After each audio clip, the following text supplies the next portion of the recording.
குருவுமாகி அறிவதற்கு அரியதான பொருளதாகி தொண்டர்களின் குருவுமாகி தூய்மையான தெய்வமாகி அண்டமாகி அறிவதற்கு அரியதான பொருளதாகி தொண்டர்களின் குருவுமாகி தூய்மையான தெய்வமாகி திசையெட்டும் போற்றுகின்ற என் ஐயன் ஈசனவன் திடமுடைய நித்யநந்தன் தினமும் என் திறத்தை காக்க நித்ய சண்முகா நின்னை பற்றினோம் நித்யநந்த சண்முகா காக்க காக்கவே நித்ய சண்முகா நின்னை பற்றினோம் நித்யநந்த சண்முகா காக்க காக்கவே.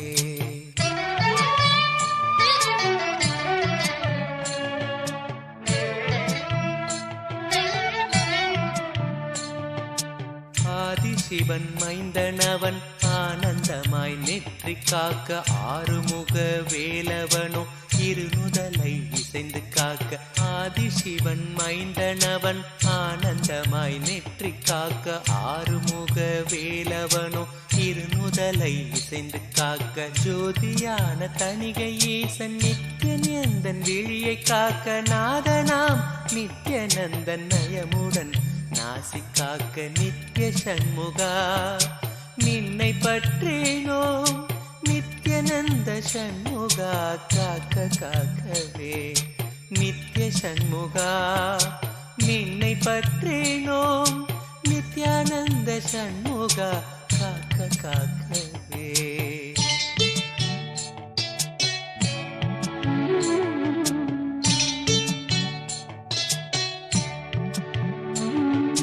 செவி இரண்டும் சிறப்புடனே சிவகாமி செல்வன் காக்க வாயை வேலவன் காக்க நாப்பல் முழுதும் நித்யன் காக்க செவி இரண்டும் சிறப்புடனே சிவகாமி செல்வன் காக்க வாயை வேலவன் காக்க நாப்பல் முழுதும் நித்யன் காக்க கருப்பை தன்னை கந்தன் நித்யன் கருணையுடன் காக்க பின்னர் பிடரி தன்னை பிரியமுடன் சிவ நித்யானந்தன் காக்க நித்ய சண்முகா நின்னை பற்றினோம் நித்யநந்த சண்முகா காக்க காக்கவே நித்ய சண்முகா நின்னை பற்றினோம் நித்யானந்த சண்முகா காக்க காக்கவே.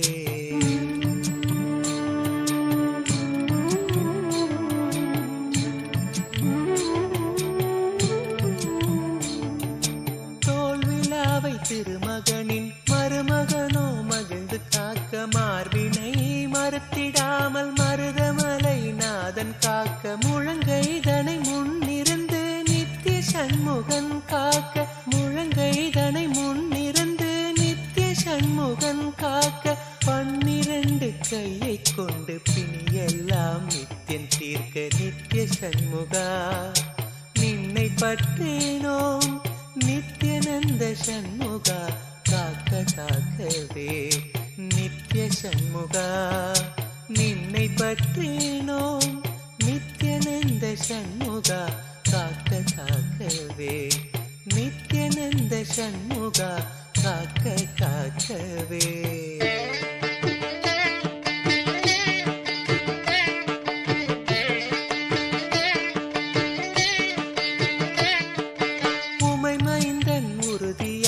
முன்கை தன்னை முகிழ்ந்து காக்க கைத்தலத்தை மால் மருகன் நித்ய சுப்பிரமணியன் காக்க உமை மைந்தன் உறுதியாக முன்கை தன்னை முகிழ்ந்து காக்க கைத்தலத்தை மால் மருகன் நித்ய சுப்பிரமணியன் காக்க பொறிக்கரம் விரல்கள் 10 பாங்குடனே புறம் கையும் பின்முதுகும் பின்னவனோ பிணி இல்லாமலை காக்க நித்ய சண்முகா நின்னை பற்றினோம் நித்யநந்த சண்முகா காக்க காக்கவே நித்ய சண்முகா நின்னை பற்றினோம் நித்யநந்த சண்முகா காக்க காக்கவே.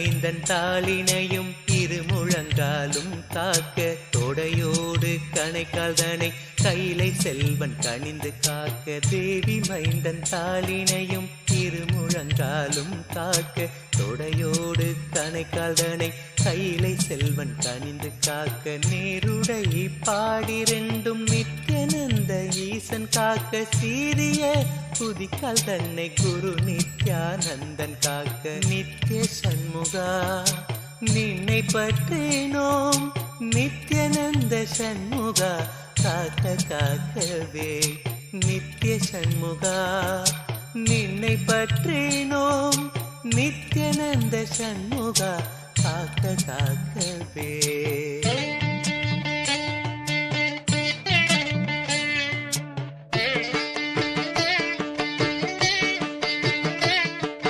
விடுதிநாதன் பாதத்தோடு 10 விரலும் பறிந்து காக்க காலையோ கருத்தினோடு கௌரி நந்தனன் காக்க விடுதிநாதன் பாதத்தோடு 10 விரலும் பறிந்து காக்க காலையோ கருத்தினோடு கௌரி நந்தனன் காக்க மெய்யுடன் முழுதும் ஆதி விமல நித்யானந்தன் காக்க தெய்வநாயக விசாகன் தினமும் என் நெஞ்சை காக்க நித்ய சண்முகா நின்னை பற்றினோம் நித்யானந்த சண்முகா காக்க காக்கவே நித்ய சண்முகா நின்னை பற்றினோம் நித்யானந்த சண்முகா காக்க காக்கவே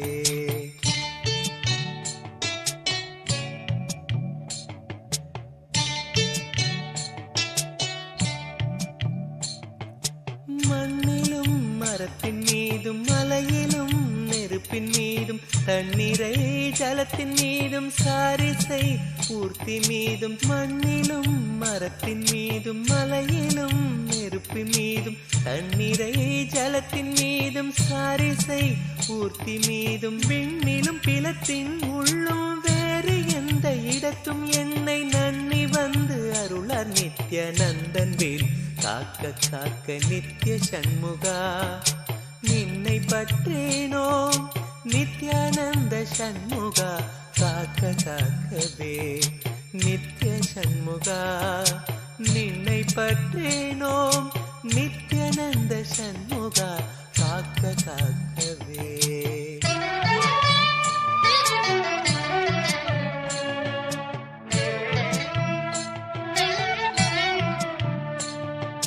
தொல்வினைகள் சூழ்ந்தென்னை தொல்லை செய்யாமல் காக்க கஷ்டமே நிறைந்திட்ட கர்ம வினை இல்லாமல் காக்க தொல்வினைகள் சூழ்ந்தென்னை தொல்லை செய்யாமல் காக்க கஷ்டமே நிறைந்திட்ட கர்ம வினை இல்லாமல் காக்க சித்தமலம் ஒடுங்கி எங்கள் சித்த சுத்தி செய்து காக்க ஸ்ரத்தையோடு வணங்க எம்மை சிவனர் மைந்தன் காக்க காக்க நித்ய சண்முகா நின்னை பற்றினோம் நித்யானந்த சண்முகா காக்க காக்கவே நித்ய சண்முகா நின்னை பற்றினோம் நித்யானந்த சண்முகா காக்க காக்கவே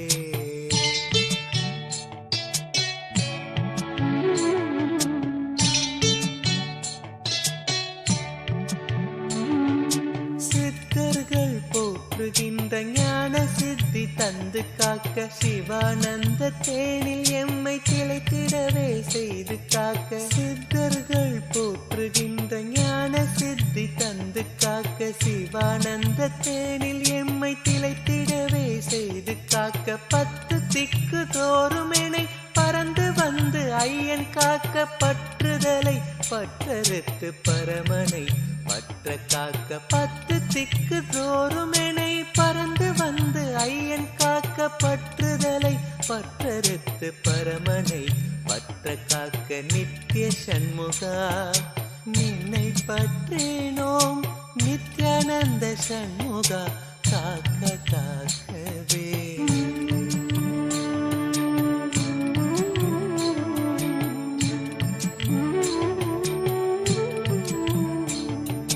பிறப்பினோடு இறப்பினையும் பெயர்ந்து நித்யா காத்திடுவாய் பிறவாமை என்கின்ற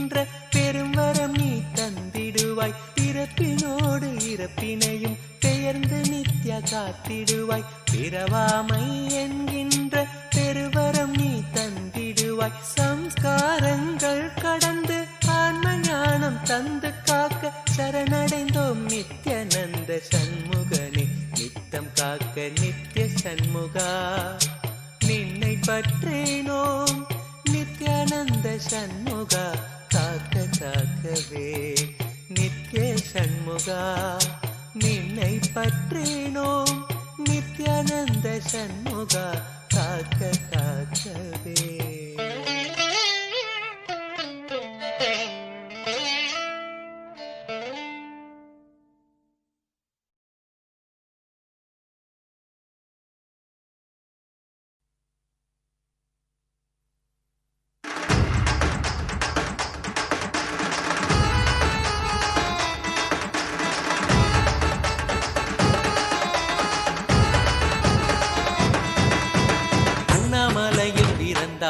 புவி எண்ணாத யோகமே கொண்டிட நித்யன் ஈரேழு லோகத்திற்கெட்டா ஈசன் முக்தி நேரி அருளவே நித்யனாய் உலகிற்கு வந்தம்மை ஆட்கொள்ள தேவர்களை காத்திட வைத்தான். தாயாய் பேரருள் புரிய உடல் ரோமம் சிலிர்த்திட நித்யனாய் வந்து அண்ணாமலையில் பிறந்தான். புவி எண்ணாத யோகமே கொண்டிட நித்யன் ஈரேழு லோகத்திற்கெட்டா ஈசன் முக்தி நேரி அருளவே நித்யனாய் அண்ணாமலையில் பிறந்தான். திருவண்ணாமலையில் பிறந்தான்.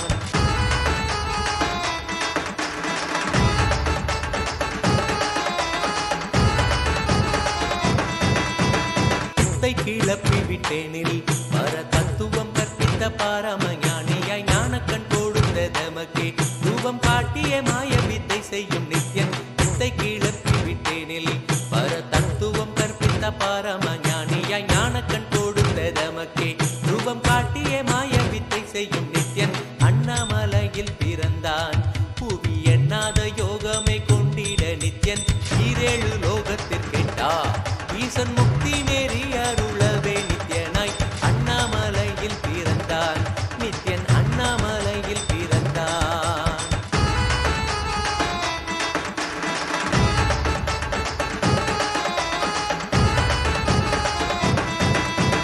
மெய்ப்பொருளான நித்யனை ஆழ்ந்து சிந்திக்க ஐயனின் ரூபம் விளங்கும். தாண்டும் சிவசக்தியாக ஐம்பொறிகளுக்கும் புலனாகின்ற நித்யன். மெய்ப்பொருளான நித்யனை ஆழ்ந்து சிந்திக்க ஐயனின் ரூபம் விளங்கும். யாண்டும் சிவசக்தியாக ஐம்பொறிகளுக்கும் புலனாகின்ற நித்யன் அண்ணாமலையில் பிறந்தான்.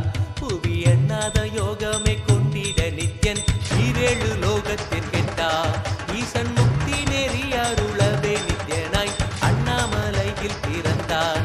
திருவண்ணாமலையில் பிறந்தான்.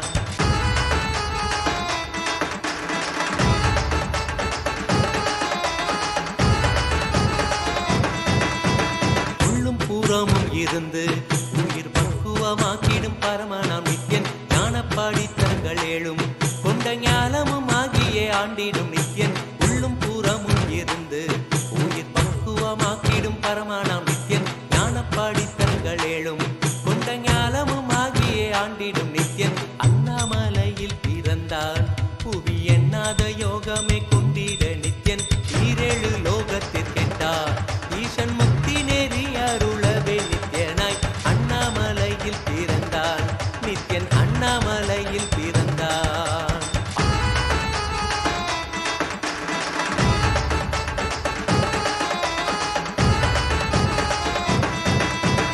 ஆப்த வாக்கியங்களான அருள் கவிதைகள் நித்யனின் மகிமை சொல்லிடும். மகிமை அர்த்திக்க பின்னே சிவசக்தி ஸ்வரூபமாய் தோன்றிடும் நித்யன்.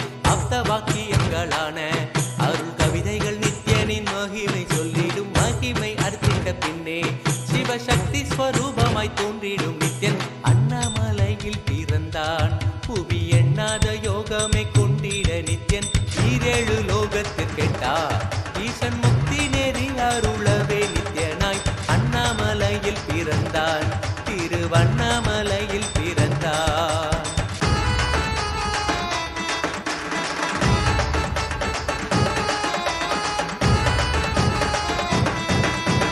புண்ணிய கேத்திரம் தனிலே நித்யன் உன்னத நிலை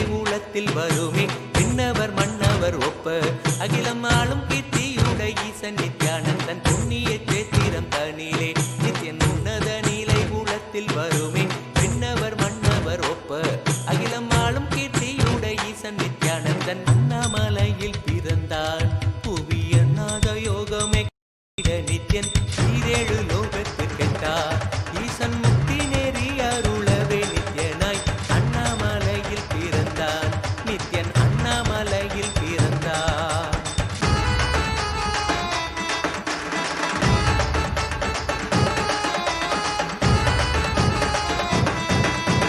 முப்புரி நூலை தரித்தவன் ஐயன் வேதியன் வெந்நீர் பூசிய நித்யன் அண்டத்தின் மூலம் காரணன் முடிவற்ற ஆனந்தத்தை கொண்டற்கருள்வான். முப்புரி நூலை தரித்தவன் ஐயன் வேதியன் வெந்நீர் பூசிய நித்யன் அண்டத்தின் மூலம் காரணன் முடிவற்ற ஆனந்தத்தை தொண்டற்கருள்வான். அண்ணாமலையில் பிறந்தான். புவி எண்ணாத யோகமே கொண்டிட நித்யன் ஈரேழு லோகத்திற்கெட்டார். ஈசன் முக்தி நெறி அருளவே நித்யனாய் அண்ணாமலையில் பிறந்தான். நித்யன் அண்ணாமலையில் பிறந்தான்.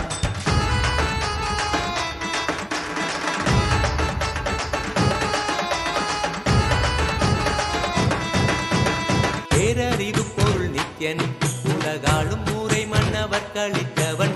அர்த்தநாரீஸ்வரனாக அருள் செய்திட்டே எம்மை ஆட்கொண்டிடும் நித்யன். பேரறிவு பொருள் நித்யன் உலகாளும் ஊரை மன்னவர் கழித்தவன்.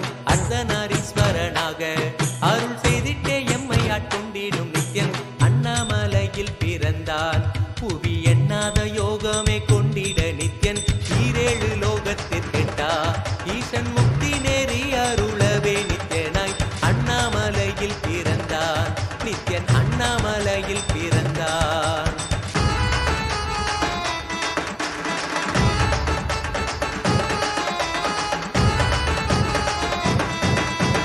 பிறவி பிறவியாய் தேவர்கள் பரம்பொருளான பரமனையை தேட ஈசன் பிறவாமல் ஆட்கொண்டு எம்மை ஒரு தத்துவம் தன்னை உரைத்திட நித்யனாய். பிறவி பிறவியாய் தேவர்கள் பரம்பொருளான பரமனையை தேட ஈசன் பிறவாமல் ஆட்கொண்டு எம்மை ஒரு தத்துவம் தன்னை உரைத்திட நித்யனாய் அண்ணாமலையில் பிறந்தான்.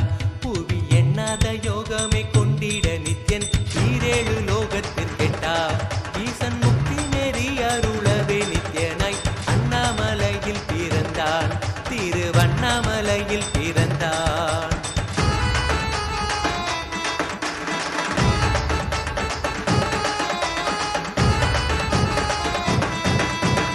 எண்ணிலா வடிவமுடையவன் என்னும் எண்ணம் கடந்த முதற் பொருளானவன். பிறவி எடுத்தே சலிக்க அருள் தாகத்தை தீர்த்தன் வினைகள் களைந்தான். எண்ணிலா வடிவமுடையவன் என்னும் எண்ணம் கடந்த முதற் பொருளானவன். பிறவி எடுத்தே சலிக்க அருள் தாகத்தை தீர்த்தன் வினைகள் களைந்தான். அண்ணாமலையில் பிறந்தான். புவி எண்ணாத யோகமே கொண்டிட நித்யன் ஈரேழு லோகத்திற்கெட்டார். ஈசன் முக்தி நெறி அருளவே நித்யனாய் அண்ணாமலையில் பிறந்தான். நித்யன் அண்ணாமலையில் பிறந்தான்.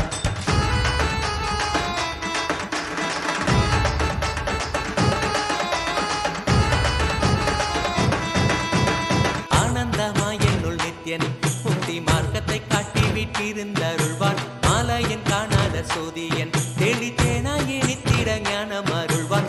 ஆனந்தமாய் என்னுள் நித்யன் முக்தி மார்க்கத்தை காட்டி வீட்டிருந்தருள்வான். மாலையன் காணாத சோதியன் தெளித்தேனாய் நித்திட ஞானம் அருள்வான். அண்ணாமலையில் பிறந்தான். புவி எண்ணாத யோகமே கொண்டிட நித்யன் ஈரேழு லோகத்திற்கெட்டார். ஈசன் முக்தி நெறி அருளவே நித்யனாய் அண்ணாமலையில் பிறந்தான். நித்யன் அண்ணாமலையில் பிறந்தான்.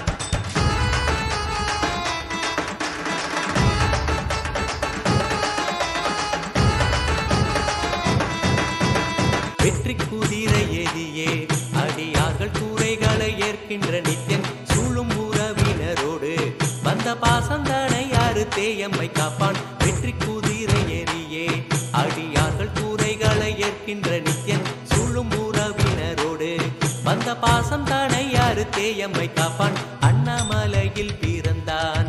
புவி எண்ணாத யோகமே கொண்டிட நித்யன் ஈரேழு லோகத்திற்கெட்டார். ஈசன் முக்தி நெறி அருளவே நித்யனாய் அண்ணாமலையில் பிறந்தான். நித்யன் அண்ணாமலையில் பிறந்தான்.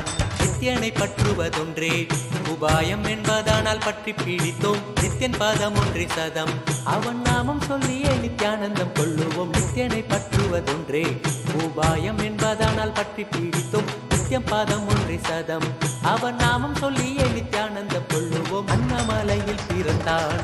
புதிய நாத யோகமே கொண்டிட நித்யன் ஈரேழு லோகத்தில் கெட்டா ஈசன் தேவி ஆனந்தேஸ்வரி. ஆனந்தேசன் பொன் கழுத்தில் அன்பினோடு தேவியும், ஆனந்தேசன் பொன் கழுத்தில் அன்பினோடு தேவியும், மையகம் காத்திடும் மாமலர் கரத்தினார், மையகம் காத்திடும் மாமலர் கரத்தினார், மாலை சாற்றினாள் தேவி ஆனந்தேஸ்வரி, மாலை சாற்றினாள் தேவி ஆனந்தேஸ்வரி. ஆனந்தேசன் பொன் கழுத்தில் அன்பினோடு தேவியும், ஆனந்தேசன் பொன் கழுத்தில் அன்பினோடு தேவியும்.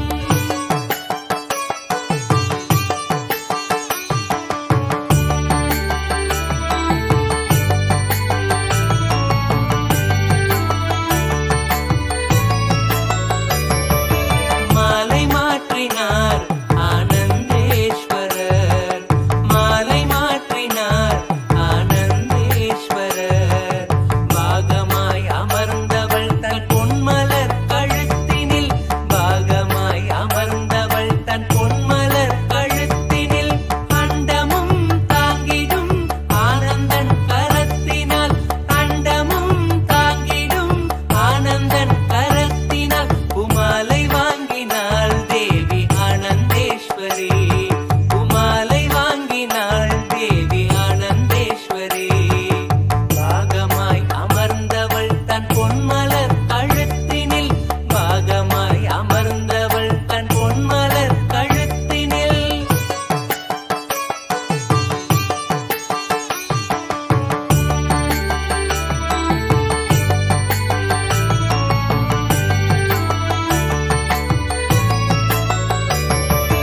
ரத்த சந்தனம் கோத்த சக்தி மாலையாம், ரத்த சந்தனம் கோத்த சக்தி மாலையாம், சக்தியோடு பக்தியும் அளிக்கும் தெய்வ மாலையாம், சக்தியோடு பக்தியும் அளிக்கும் தெய்வ மாலையாம். நித்யானந்தம் கொண்டாடியே தேவியும் கரத்தினார்.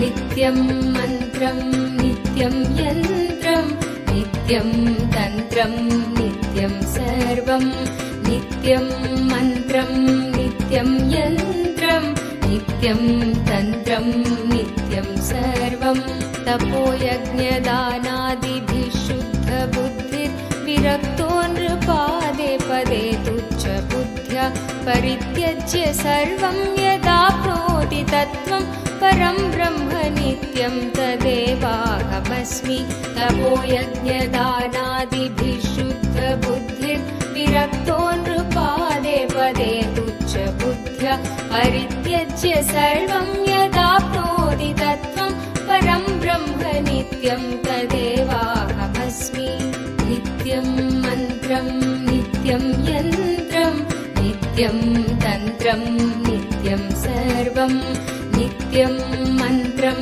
नित्यं यन्त्रं नित्यं तन्त्रं नित्यं सर्वम्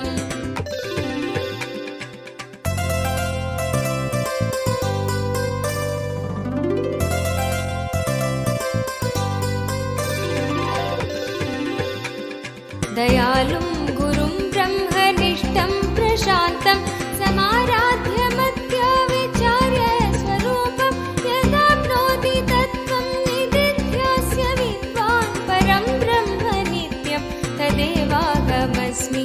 दयालुं गुरुं ब्रह्मनिष्ठं प्रशान्तं समाराध्यमत्य विचार्य स्वरूपं यदाप्नोति तत्त्वं निदिध्यास्य विद्वान् परं ब्रह्म नित्यं तदेवाहमस्मि। नित्यं मन्त्रं नित्यं यन्त्रं नित्यं तन्त्रं नित्यं सर्वं नित्यं मन्त्रं नित्यं यन्त्रं नित्यं तन्त्रं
இது ஸ்வர்ண சூரிய பிரபை வாகனம்.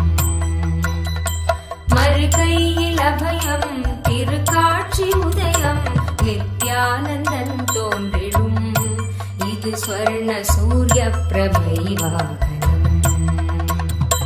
பல கோடி இதழ் பூத்திடும் மலராய் ஒளிரும் நித்யன் திருமுகம். கரம் தாங்கும் திருச்சூலமோ புவியில் பிடி நீங்க அருள் செய்திடும்.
शिव शंकर जय जय त्रिपुरारी, जय सुरपति त्रिभुवनपति जय जय असुरारी। जय शंकर शिव शंकर जय जय त्रिपुरारी, जय सुरपति त्रिभुवनपति जय जय असुरारी। जय शंकर शिव शंकर। ओम हर हर हर महादेव, ओम हर हर हर महादेव, ओम हर हर हर महादेव, ओम हर हर हर महादेव।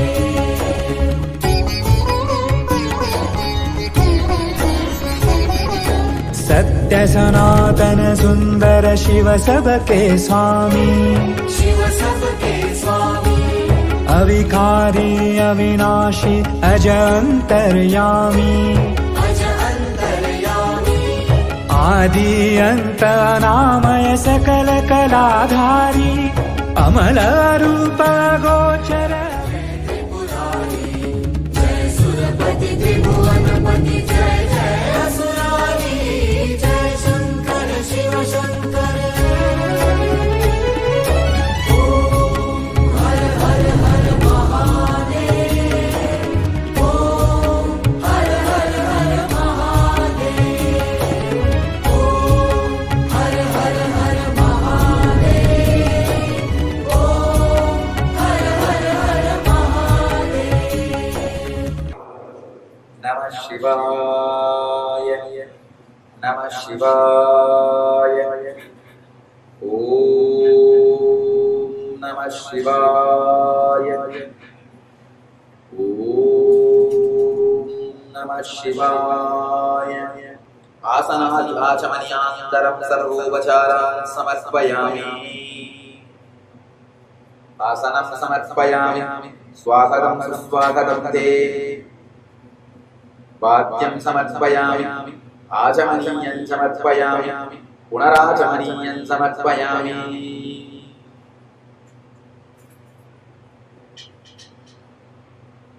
आसनं स्वागतं, वाद्यं आचमनीयं, पुनराचमनीयम्।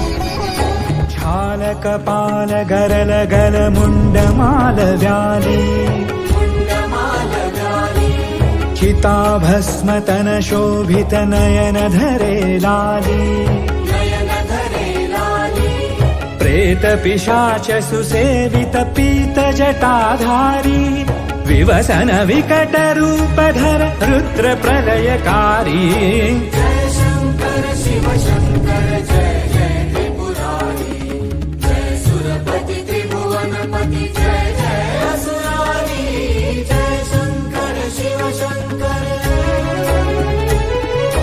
ओम हर हर हर महादेव, ओम हर हर हर महादेव, ओम हर हर हर महादेव, ओम हर हर हर महादेव।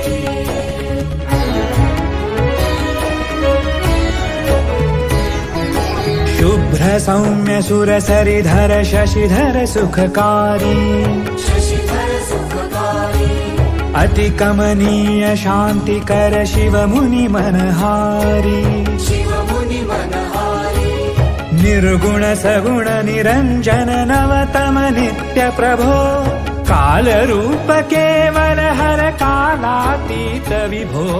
जय शंकर शिव शंकर जय।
नित्यनन्दन जय जगत् जगदीशा कमलनयन हे हृदय विहारी योग अवतारा गजमुग गजमुग सुरमुनिवन्दित नित्य गुणशीला गजमुग गजमुग सुरमुनिवन्दित नित्य गुणशीला ईश्वर नित्या नित्यनन्दन जय जगत् जगदीशा कमलनयन हे हृदय विहारी योग अवतारा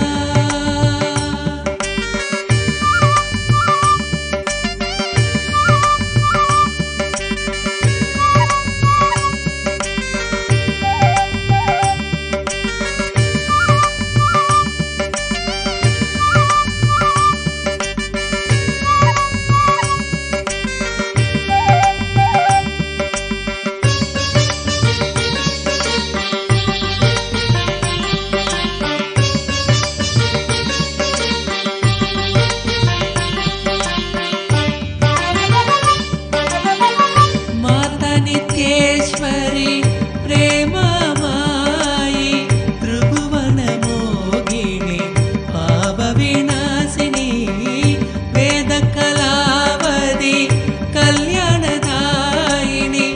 नित्यनारायणी शिवशक्तीश्वरी महादेवा शिव शम्भो शङ्कर शङ्कर शरणम् पंकज शरणं सद्गुरुदेवा नित्य गुरुदेवा नित्यानन्दमयी नित्येश्वरिणी ईश्वर नित्या नित्यनन्दन जय जगत् जगदीशा कमलनयन हे हृदय विहारी योग अवतारा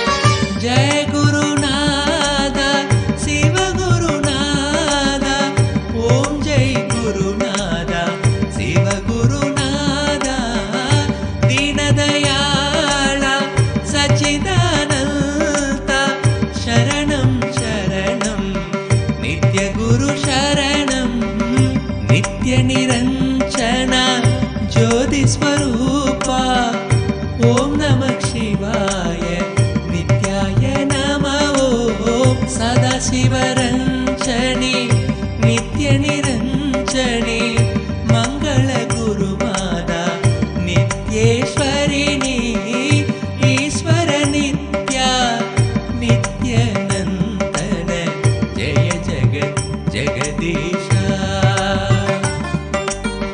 कमलनयन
नित्यनन्दन जय जगत् जगदीशा कमलनयन हे हृदय विहारी योग अवतारा गजमुग गजमुग सुरमुनिवन्दित नित्य गुणशीला गजमुग गजमुग सुरमुनिवन्दित नित्य गुणशीला ईश्वर नित्या नित्यनन्दन जय जगत् जगदीशा कमलनयन हे हृदय विहारी योग अवतारा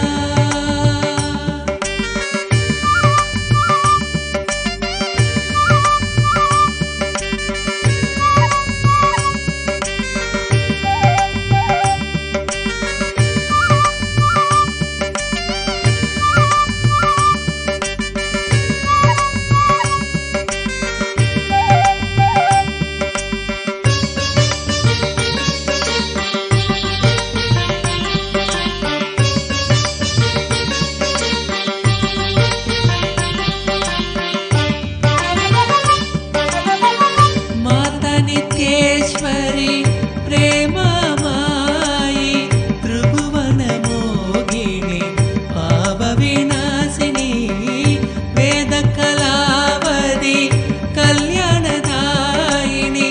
नित्यनारायणी शिवशक्तीश्वरी महादेवा शिव शम्भो शङ्कर शङ्कर शरणम् पंकज शरणं सद्गुरुदेवा नित्य गुरुदेवा नित्यानन्दमयी नित्येश्वरिणी ईश्वर नित्या नित्यनन्दन जय जगत् जगदीशा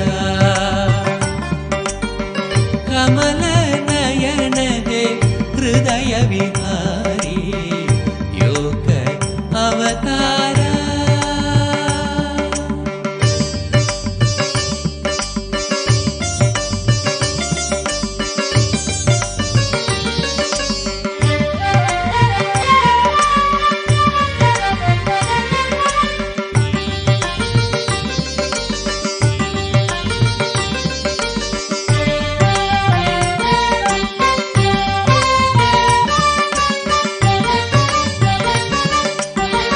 जय गुरुनाथ शिव गुरुनाथ ओम जय गुरुनाथ शिव गुरुनाथ दीनदयाळ सच्चिदानन्द शरणं शरणं नित्य गुरु शरणं नित्य निरञ्जन ज्योति स्वरूपा ओम नमः शिवाय नित्याय नमः ओम सदाशिवरञ्जनी नित्य निरञ्जनी मंगल गुरुमाता नित्येश्वरिणी ईश्वर नित्या नित्यनन्दन जय जगत् जगदीशा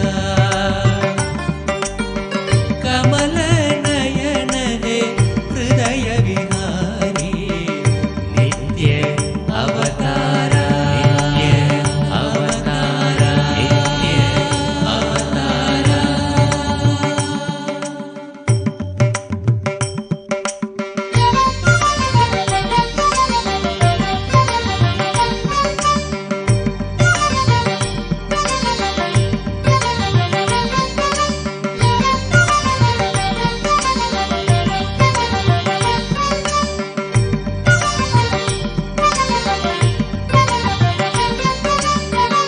ईश्वर नित्या नित्यनन्दन जय जगत् जगदीशा कमलनयन हे हृदय विहारी योग अवतारा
नित्यं मन्त्रं नित्यं यन्त्रं नित्यं तन्त्रं नित्यं सर्वं नित्यं मन्त्रं नित्यं यन्त्रं नित्यं तन्त्रं नित्यं सर्वम्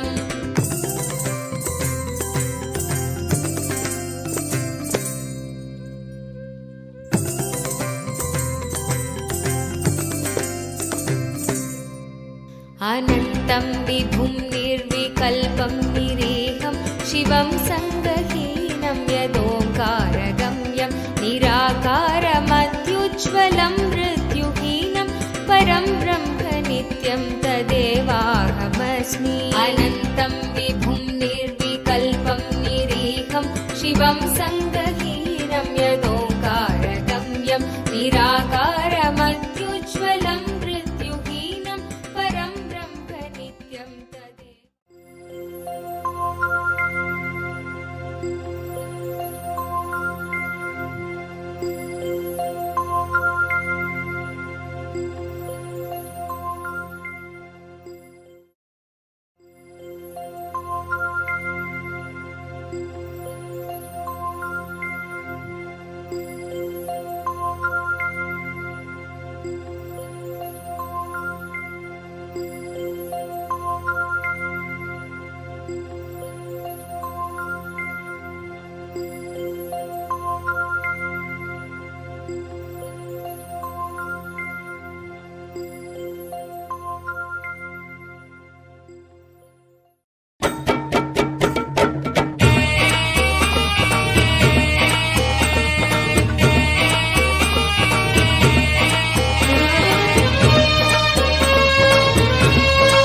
नित्यं குருபாதமே நம்மை காக்க மண் மீது நடை போடும் திருக்கற்பத்தரு நித்ய குருபாதமே குருபாதமே நித்ய குருபாதமே நம்மை காக்க மண் மீது நடை போடும் திருக்கற்பத்தரு நித்ய குருபாதமே மறைநான்கின் பொருளாக இறையன்பின் திரளாக உலகாலும் அருளாகுமே வேதங்கள் துதிப்பாடும் உயர் வேதம் என்னாலும் நித்யானந்தன் பாதமே நித்ய குருநாதன் திருப்பாதமே குருபாதமே நித்ய குருபாதமே நம்மை காக்க மண் மீது நடை போடும் திருக்கற்பத்தரு நித்ய குருபாதமே குருபாதமே நித்ய குருபாதமே நம்மை காக்க மண் மீது நடை போடும் திருக்கற்பத்தரு நித்ய குருபாதமே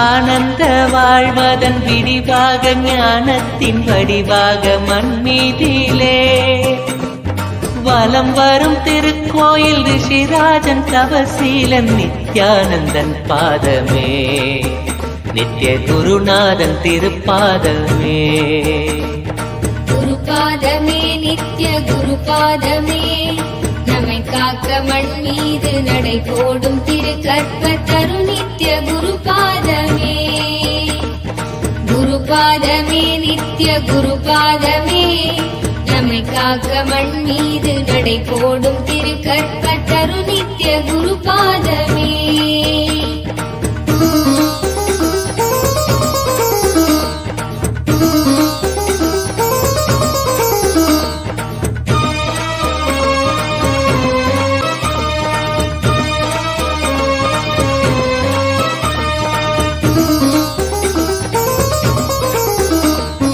என் சித்தி யோகங்கள் வரம் ஏந்தும் யாகங்கள் பல ஜென்ம தவத்தாலுமே காணாத பெரும் ஞானம் பெருகும் அப்பொற்பாதம் பணிகின்ற கண நேரமே இணையில்லாத வரமாகுமே. குருபாதமே நித்ய குருபாதமே நம்மை காக்க மண் மீது நடை போடும் திருக்கற்ப தரு நித்ய குருபாதமே. குருபாதமே நித்ய குருபாதமே நம்மை காக்க மண் மீது நடை போடும் திருக்கற்ப தரு நித்ய குருபாதமே.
सार हरे जय कैलाशी जय अविनाशी सुख राशि सुख सार हरे जय शशि शेखर जय डमरूधर जय जय प्रेमागार हरे जय शशि शेखर जय डमरूधर जय जय प्रेमागार हरे जय त्रिपुरारी जय मदहारी अमित अनंत अपार हरे जय त्रिपुरारी जय मदहारी अमित अनंत अपार हरे निर्गुण जय जय सगुणामय निराकार साकार हरे नित्यानंद पुरी ईश्वर नित्या पाहि पाहि दातार हरे नित्यानंद पुरी ईश्वर नित्या पाहि पाहि दातार हरे हर हर नित्य देव हरे हर हर नित्य देव हरे हर हर नित्य देव हरे हर हर नित्य देव हरे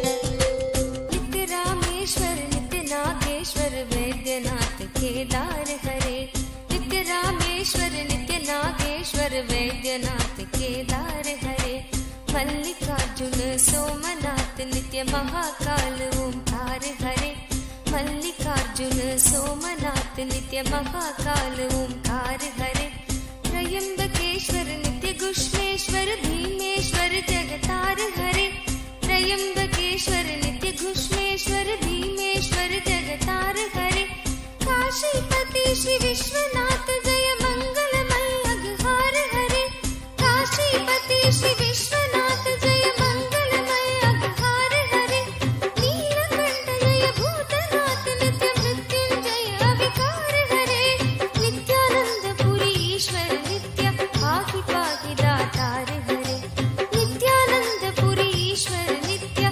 पाहि पाहि दातार हरे हर हर नित्य देव हरे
కేశవా నిత్య నారాయణ గోవింద మాధవా నిత్య నారాయణ గోవింద కేశవా నిత్య నారాయణ గోవింద మాధవా నిత్య నారాయణ గోవింద కేశవా నిత్య నారాయణ గోవింద మాధవా నిత్య నారాయణ గోవింద కేశవా హర నిత్య నిత్యనంత హరే నిత్య హరే హరే హరే నిత్య నిత్యనంత హరే నిత్య హరే హరే హరే నిత్య నిత్యనంత హరే నిత్య హరే హరే హరే నిత్య నిత్యనంత హరే నిత్య హరే హరే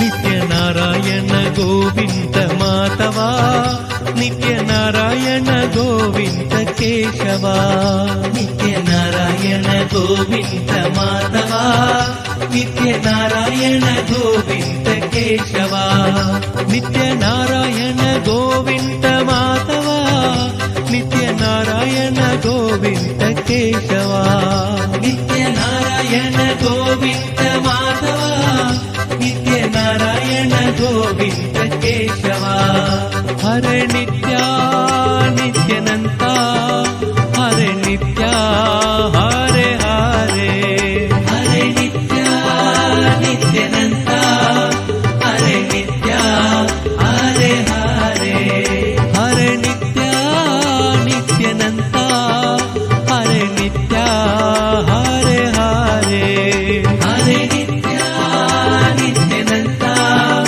హరే నిత్య హరే హరే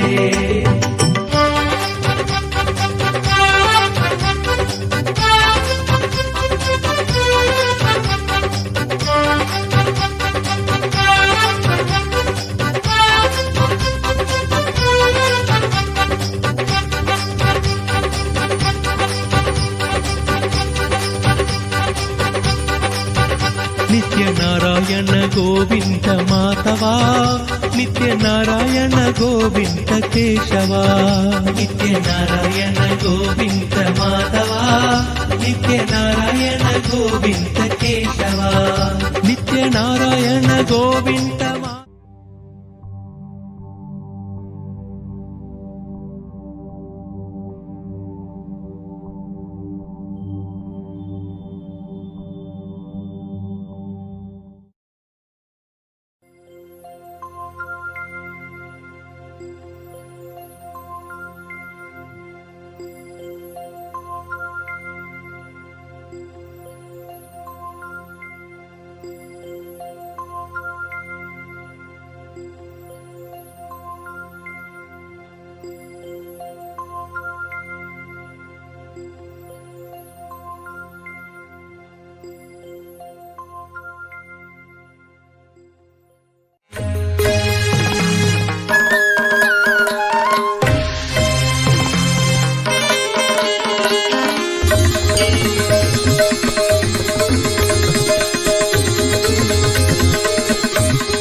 ध्यान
शिवने नित्य अरुणाचल शिवने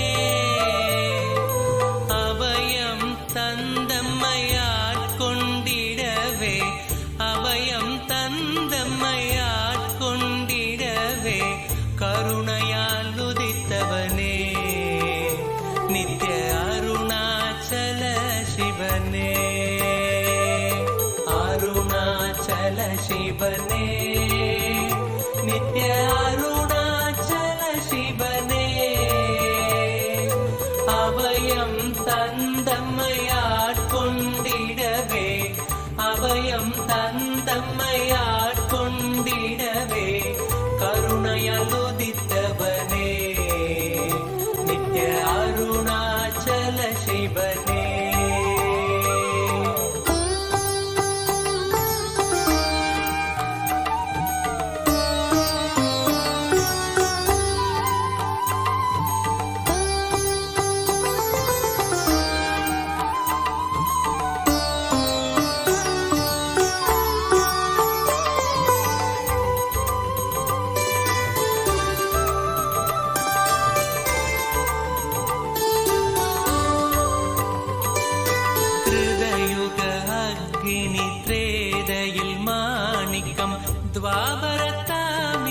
द्वापरतामिरमाम् उयर्द्वापरतामिरमाम् कलियुगम् उय्य अरुणाचल इन्द कलियुगम् उय्य अरुणाचल तिरु मलयन எழுந்தவனே नित्य अरुणाचल शिवने अरुणाचल शिवने नित्य अरुणाचल शिवने अभयं तन्दम्मयाट्कोण्डिडवे अभयं तन्दम्मयाट्कोण्डिडवे करुणयाल उदितवने नित्य अरुणाचल शिवने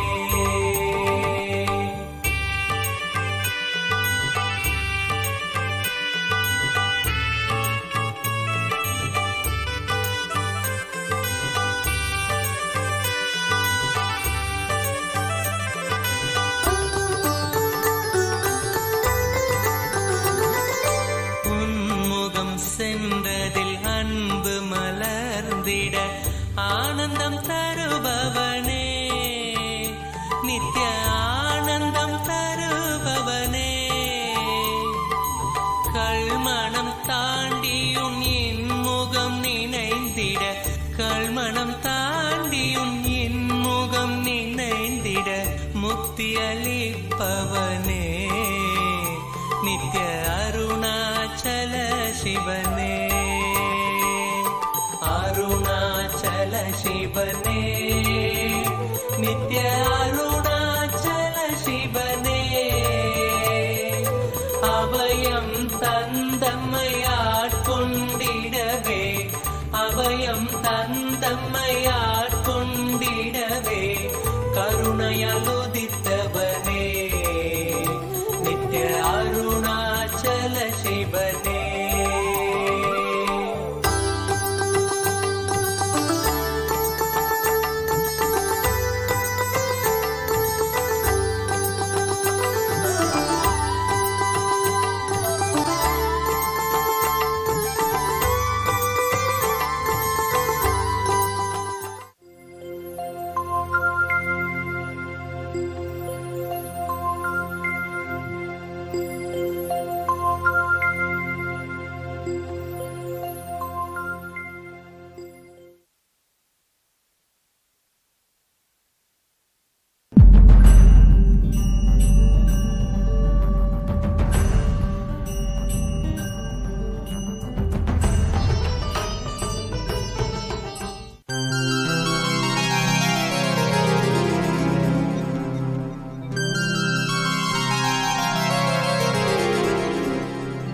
मृत्युञ्जयाय रुद्राय नीलकण्ठाय शम्भवे अमृतेशाय शर्वाय नित्यानन्दाय ते नमः नित्यानन्दाय ते नमः नित्यानन्दाय ते नमः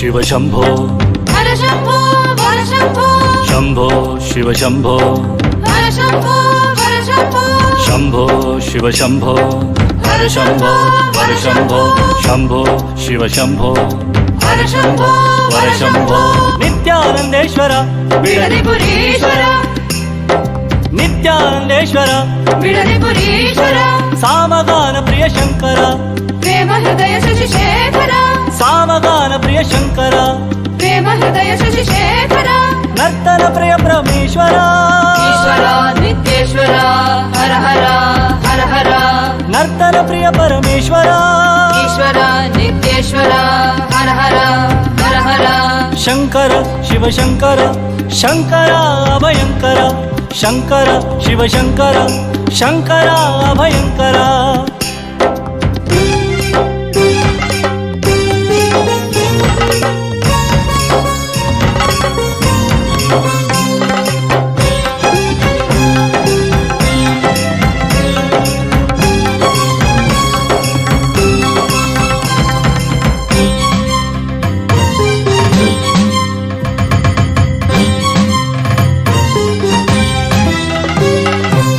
जय शंकर सांब सदाशिव हर हर शंकर सांब सदाशिव जय जय शंकर सांब सदाशिव हर हर शंकर सांब सदाशिव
சீர்மிகும் மேருவாம் ஜோதி மறு தன்னிலே தாயன தோன்றினாளே.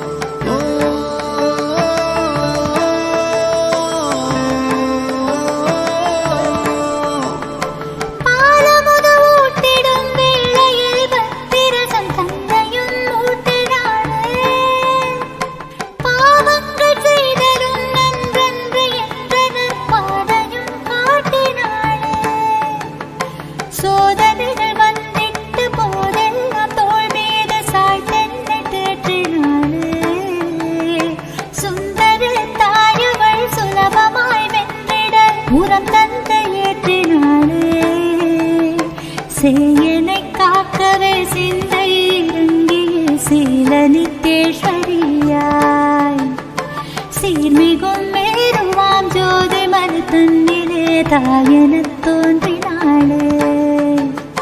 தூயவன்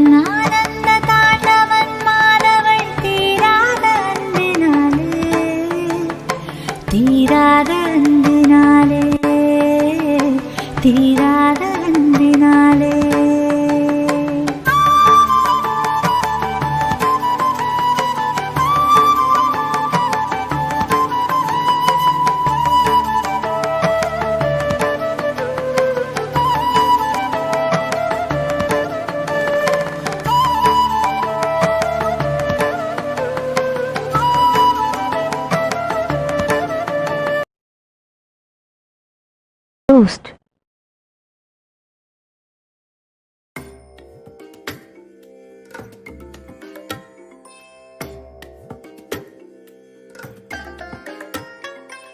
I bless you all. Let you all open all your three eyes and manifest the powers of Mahasannidhanam. Om Nithyananda Paramashivoham. Om Nithyananda Paramashivoham. Om Nithyananda Paramashivoham. Om Nithyananda Paramashivoham. Om Nithyananda Paramashivoham. Om Nithyananda Paramashivoham.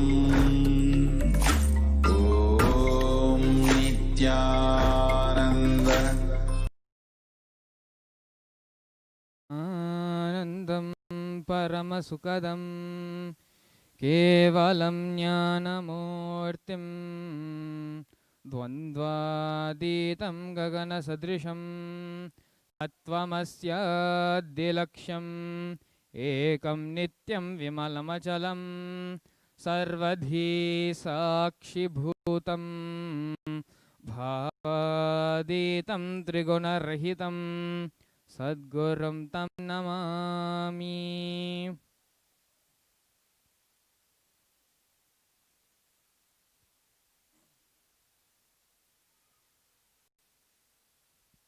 Nithyanandam, welcome each and every one of you joining us, sitting with us here today on Nithyananda TV, KAILASA's official TV channel. Swamiji, the Supreme Pontiff of Hinduism, Jagatguru Mahasannidhanam, His Divine Holiness, Bhagavan Nithyananda Paramashivam, has taken up the enormous responsibility of reviving Hinduism. For the past 26 years, Swamiji has been actively working to create a Hindu nation, KAILASA, for this very purpose, to revive and give Hinduism the legitimacy it needs.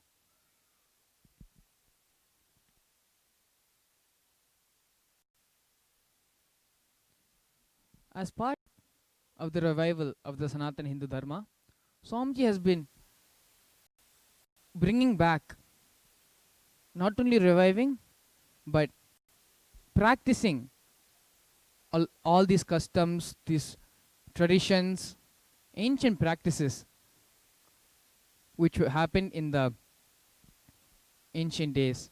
One of them being the Vakyata Satas. What is Vakyata Satas? Vakyata Satas is the Kandana Mandana, the breaking and expanding of logic. Having the debate and the discussion about various truths, various powerful cognitions, various concepts in Hinduism. When a truth is given by the master, when we hear it and imbibe it from the guru, the only 25% of actually the truth being imbibed and the essence of it getting into our system.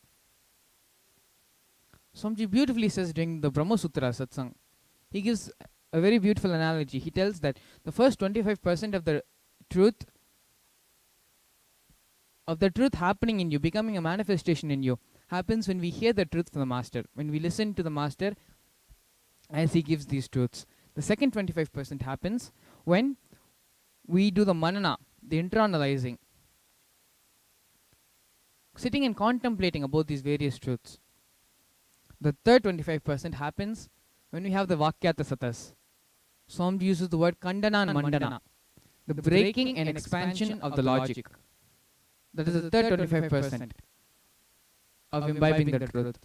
And the last 25% happens when we live these principles in our life. When we start living them, not just hearing and imbibing and discussing about it, but in our day-to-day life, making this a practical applications, using them practically in our life. So totally doing all these four parts and components fully imbibes the truth into all of us. Over the past, now here, let's watch a small video. The Swami himself explains about the importance of the Vakyata Satas. Please stay tuned.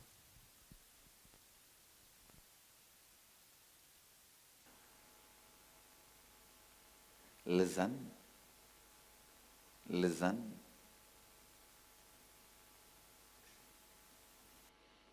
Manana, Vakyartha Sadas every day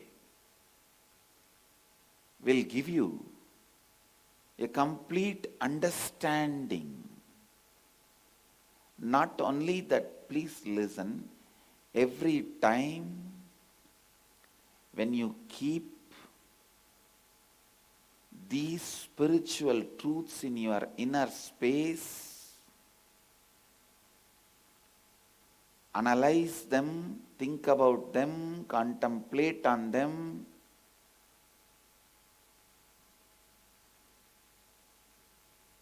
every moment you spend on intra-analyzing these great truths, your incompletions melt down, you are living Advaita. Understand how much ever you struggle to find the solution externally, you will never find. You will never find the solution.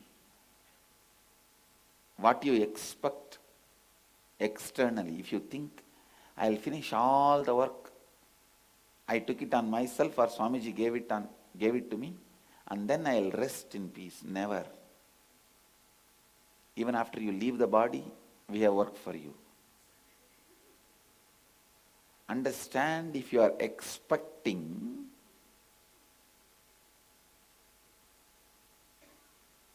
the external solution, no. You need to be told you are a fool.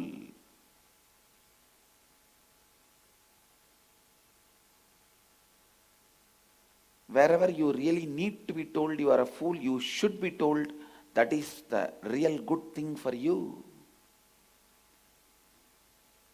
If you have some disease, you need to be told you have that disease. Only then you will understand the seriousness and start taking medication. Manana, intra-analyzing is really, really, really important. Because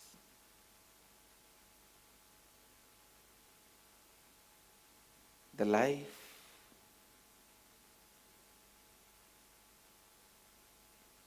gets aligned to living Advaita with Manana.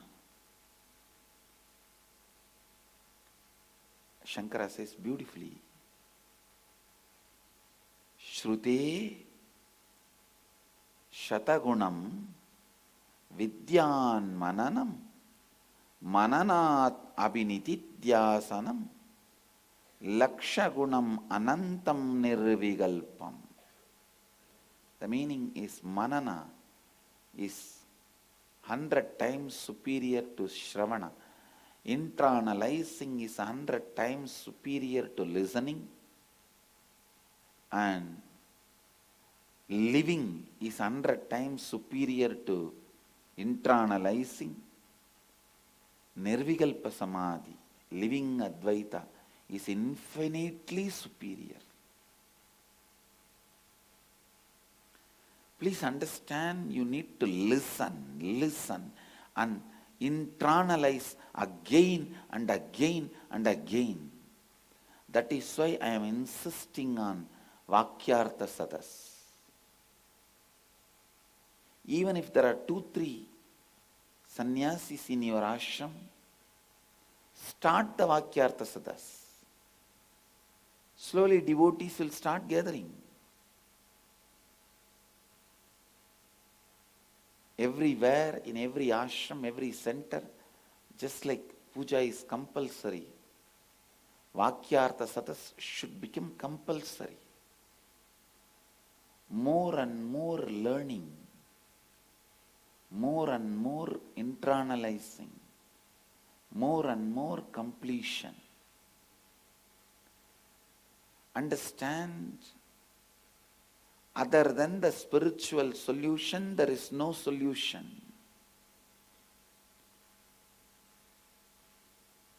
How much ever you try to find any solution for any problem, whether it is personal, professional, organizational, intrapersonal, and interpersonal. Interpersonal is direct fight. Intrapersonal is cold war. You won't fight, but you will be waiting. See, it's like directly when you fight, it becomes like an equal fight. But I have seen many cunning fellows, they won't directly fight. They will wait. At some point, they will get that neutral person position. That time, they will use that position and attack. When somebody else is attacking him and he is fighting with somebody else, he is a neutral person. Now come on, use that and attack.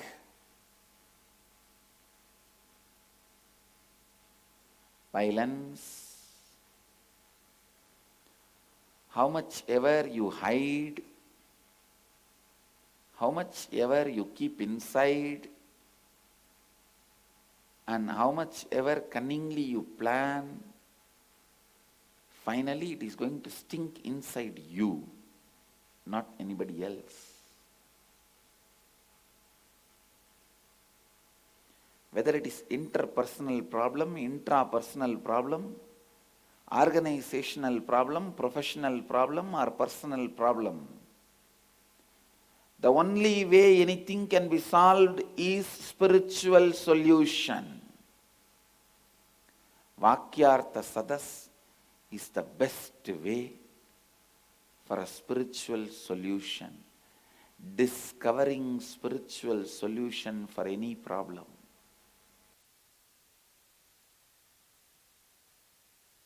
Yes.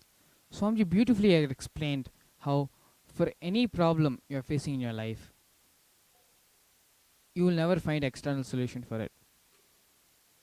Only having the Vakyartha Sadas again and again continuously, looking within, inside yourself, those are the only places where you'll be able to find a solution for any of your problems, be it externally, be it from a small thing that your kid is not eating his food, or be it for big problems like trying to end world hunger and trying to get world peace.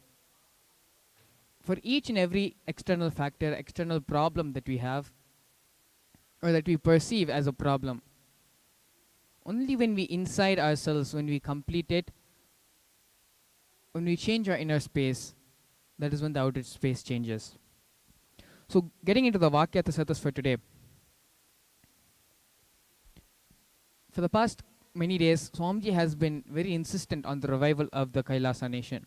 And in his everyday satsangs, more than giving a satsang, Swamiji is focusing on building the Kailasa nation, giving the whys and hows on how we can start working even now to build the Kailasa nation. Let's go over Hindus and Hinduism and the purpose for which the Kailasa nation is being built. Hinduism is the greatest science of life, absolutely life positive. Fundamentally, Hindus don't believe in conversion or terrorism. All around the world, Hindus have proved themselves to be the most contributing communities wherever they settle. The Indian constitution is secular only to Hindus. From Paramashiva to our rishis who have given us the super conscious based lifestyle for all of us to live. As they have passed it down to us, it is our responsibility to pass it down to the next generation. Not just passing it down, but preserving and make sure there is something left even to pass it down to the next generation. That is our responsibility.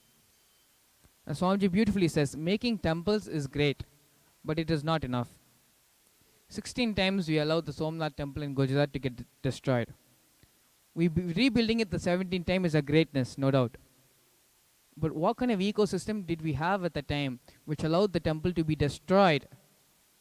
Forget even once, but 16 times. It is from these mistakes that we should learn and reinvent ourselves to prevent such future catastrophes while building the Kailasa nation. Apart from all of this, 57% of Hindus, those who call themselves Hindus, do not take part in any Hindu activity, in any religious activity, even as simple as going to the temple. 57% of Hindus do not participate in this. So you can see here at how far low Hindus are and the faith basically they have in Hinduism. Previously, over the course of the previous Vakyata Satasas, we had discussed about the NRI Hindus and how they feel ashamed and embarrassed about the religion, primarily because of the lack of knowledge about their culture and without a forum for them to open up and share their fundamental questions with anyone. Whatever may be the causes for this, the solution is the same, where they need to be enriched and given the correct understandings of the whys and hows of Hinduism. We have also discussed the need of political legitimacy for Hindus and how so many of the atrocities could have been avoided if Hindus had had political legitimacy. In yesterday's Vakyata Satas, we had discussed about Hindu sadhus and sannyasis who have been subjected to a special social persecution which has led and contributed to the demoralization of sadhus, not only preventing future generations from picking up the mantle and becoming sadhus now, but allowing and giving a platform for people to kill off the existing sannyasis and sadhus. Not a single person is revolting against them, speaking up, trying to prevent this. The British, they implemented a beautiful strategy. Not a beautiful strategy, but they implemented a very cunning strategy where if you want to kill a dog, you don't go and cut off its head first. You first tell everyone that it's a mad dog. Continuously tell everyone it's a mad dog. Continuously prove to everyone why it is a mad dog, and then you chop its head off. That way, no one is there to stand up against you. No one is there to revolt against you when you cut the dog's head. It is the same way. First, they go out of the way to make sure and to tell everyone how Hindu sannyasis are mad people, why they should not exist in the first place. After that, destroying them becomes very easy. And that is exactly what is happening in the modern day to Hinduism, where not just the sannyasis, not just our spiritual heritage, but Hinduism itself has been demoralized to such an extent where when it gets destroyed, when it gets chopped off and cut off, no one is there to stand for it. So what do we mean by social persecution?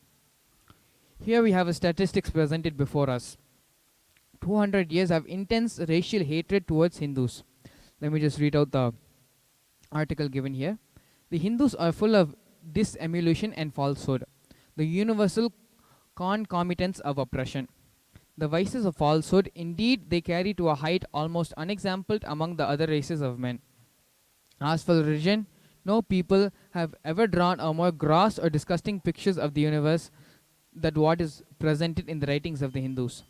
Very few words are required because the superiority of the Mohammedans in respect of religion is beyond all dispute. In truth, the Hindu, like the eunuch, excels in the qualities of a slave. The Mohammedan is more manly. This is by James Mill of the seminal work, The History of British India, an intellectual leader for a generation of the East Indian Company civil servants. So this is pretty much self-explanatory.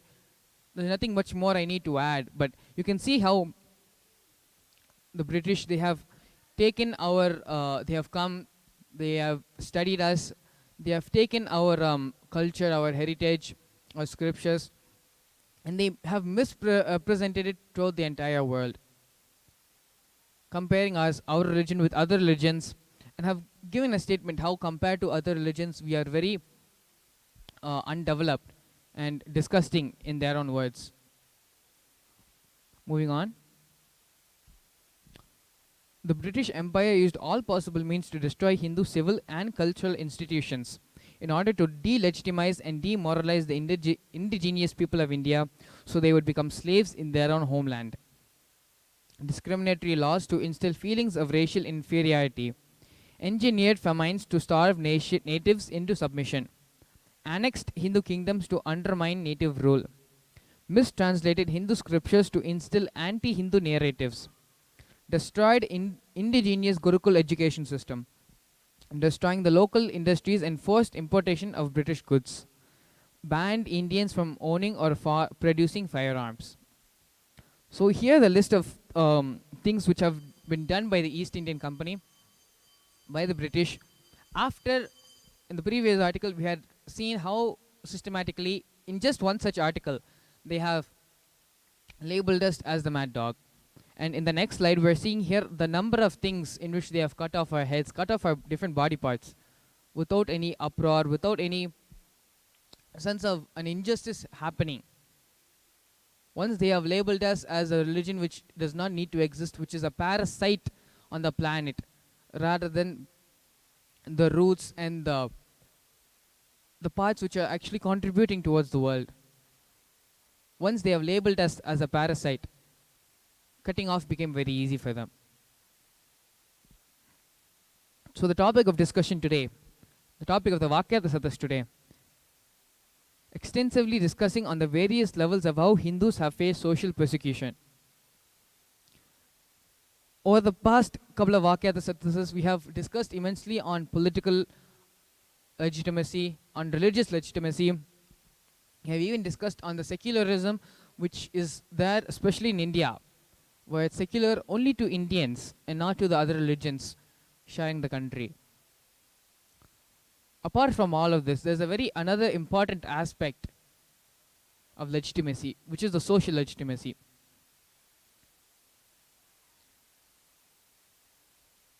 Thinking of it, it reminds me a lot of how high school is, where in high school everyone is given the same thing. They're given the same platform, same facilities, same education, same care. But the social hierarchy which is formed within the high school by the students themselves, that is extremely damaging, and that is the root cause of a lot of problems which we face further in our life because of how we faced during our school days, how we were treated during our school days. Hinduism more or less is in that stance. Now, all the facts, everything presented here was something of few hundred years ago. But unfortunately, with whatever has happened at that time, their effect is still very much present in the modern day, in the modern era. This led to Hindus changing their name, whether they practice another religion or not, for the sake of just fitting into society. They change their name, they change their lifestyle. Fundamentally, they may even change their faiths and might even start visiting other religious monasteries and complexes. All this is the result of the social illegitimacy which has happened to Hinduism, where Hindus feel ashamed and embarrassed about their own religion to practice it very openly and very publicly. So the topic of discussion today, the question which we are being faced with today is, how has this evolved, the social illegitimacy of Hinduism, and what are the ways in which we can break and bring Hindus, instill the pride of Hinduism in Hindus. That is the topic of discussion for today, the topic of Vakyasatas for today. Before we enter into the Vakyasatas, we have a few devotees who are joining us today on the panel for the Vakyasatas. Apart from myself, my name is Srinitya Mangalananda. I'm a Bal Center of Nithyananda Gurukul. I joined Gurukul back in 2012, and prior to that, I was born and raised in NRI myself, living in the United States. We also have devotees sitting with us around the world. We have Ranoshan, Edmund, Srinitya Ashtoshananda, Srinitya Jnanatmananda, all three of them joining us from Canada. We also have Sanjay ji joining us from London, Sanjay Vikaria. So I'd like to thank all four of you for coming and being a part of the Vakyasatas today. So before we enter, why don't we just go around once and allow everyone to introduce themselves for our viewers today. We can start with Srinitya Ashtoshananda. Please go ahead.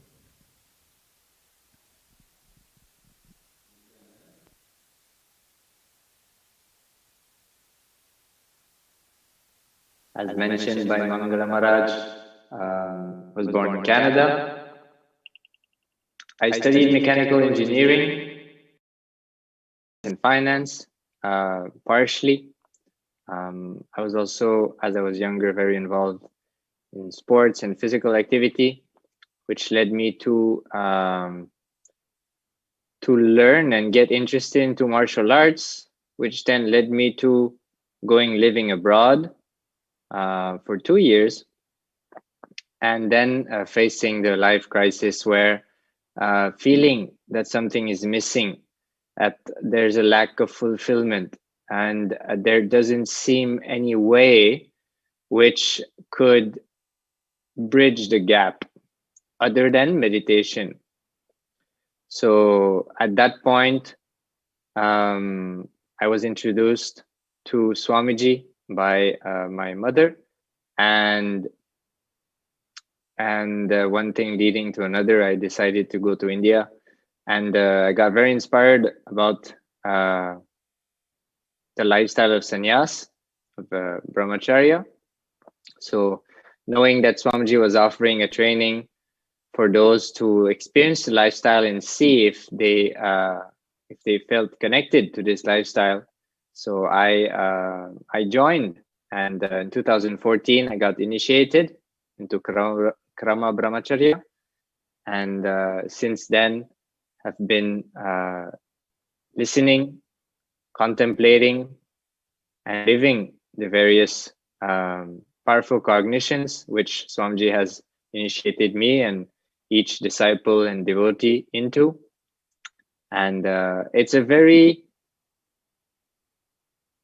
fulfilling journey, intense, but it's real. And because of the realness of it, it's very fulfilling. So yes, thank you very much for having me today. I'm very happy to be part of this Varkata Sadas, and looking forward to share and listen to whatever is going to be shared. Thank you. Nithyanandam.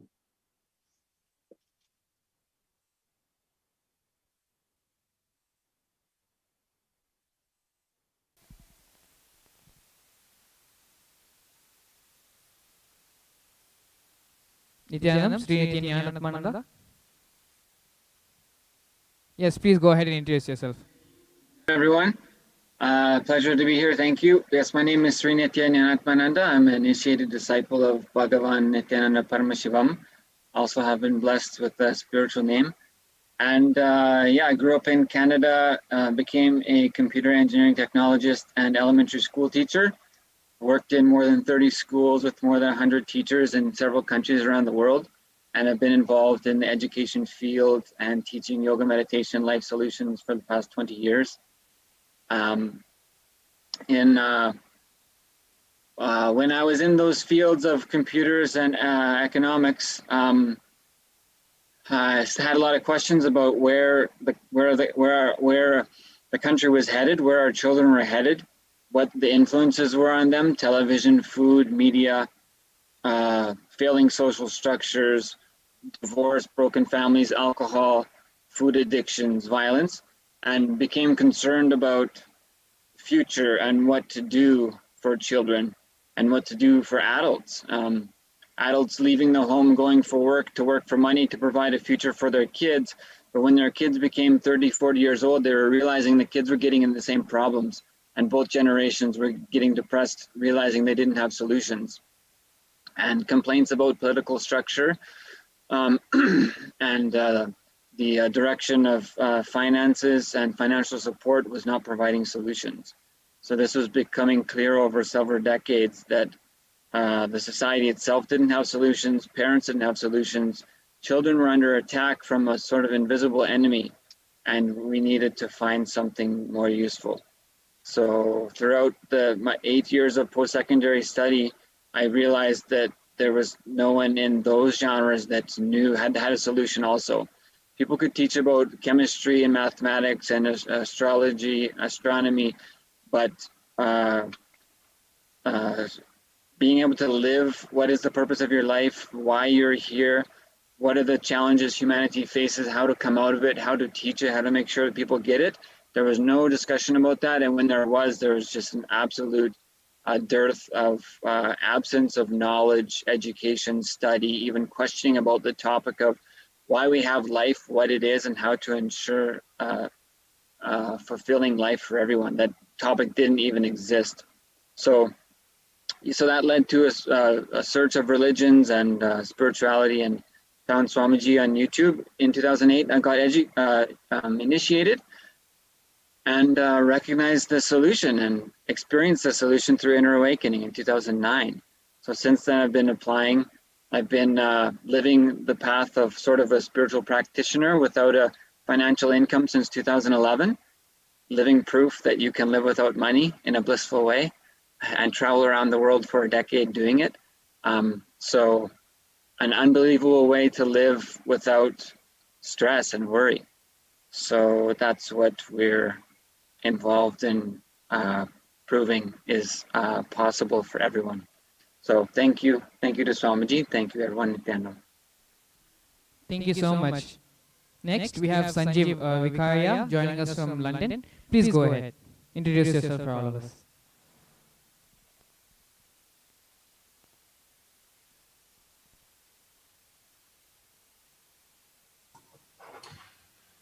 Nithyananda. Everybody, my name is Sanjay and I'm from London in the UK. By profession, I run a software business in the field of data analysis and insights. And outside of my profession, I'm married with 2 young boys also. So as a very short history, I was born into a Hindu Swaminarayan family, but most of my Hinduism growing up was very much about just following the habitual process, doing certain things, attending the mandirs, but not really having a complete understanding of why all of that was there. And then quite soon after I had children, that's when something happened where a sincere seeking developed to learn much more about Hinduism. And it was thankfully at that point that Swamiji came or happened in my life. So I've been a devotee since about 2016, and it's now that with great bliss that I'm able to call myself a practicing Hindu and enjoy all the possibilities that come with the relationship with Guru. Just finally to thank you again for this opportunity to be involved with Bhagavan Satsang today. It's always a very enriching and reflective experience. So thank you. Thank you so much for joining us here today. Yeah. Next, we also have Ranoshan Edmund joining us from Canada. Please go ahead and introduce yourself for all of us. Nithyanandam. My name is Ranoshan Edmund and I'm from Toronto, Canada. I've known Swamiji since around 2013. And actually, just one quick little thing about this is, it's actually Ashutosh mentioned the one thing about this experiencing reality. And really, this is really one of the biggest clicks that I had since living with Swamiji, basically.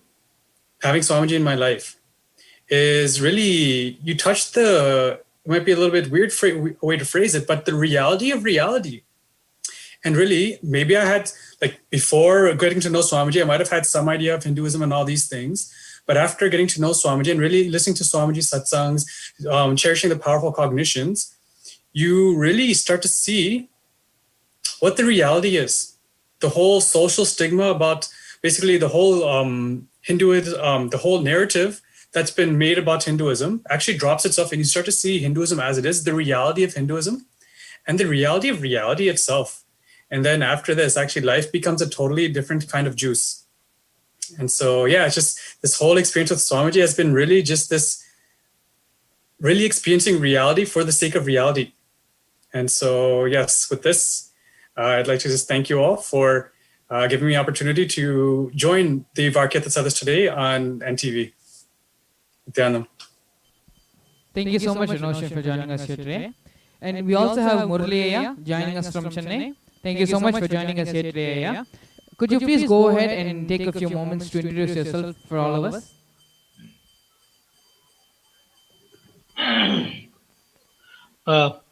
Thank you, Maharaj. This is Murali from Chennai. I'm a teacher and a trainer by profile. My getting introduced to Swamiji was quite a very interesting affair, I should tell you. I was a very proud intellectual kind of person. I used to pride myself in saying that I could judge anybody, anything in a very short time, very quickly and accurately at that. And still, something was not happening. The settling in the career, as the middle class used to normally call, was not happening, and I couldn't understand where things were heading, why things were not settling. In spite of being so great, myself being so great, my logic being so good and all that. And it was then that my brother sent me to Swamiji. He said, until you stop asking questions, you will not get answers. And I questioned that also. How can I get answers without asking questions? And he only repeated what he said. Just stop asking questions and you get answers.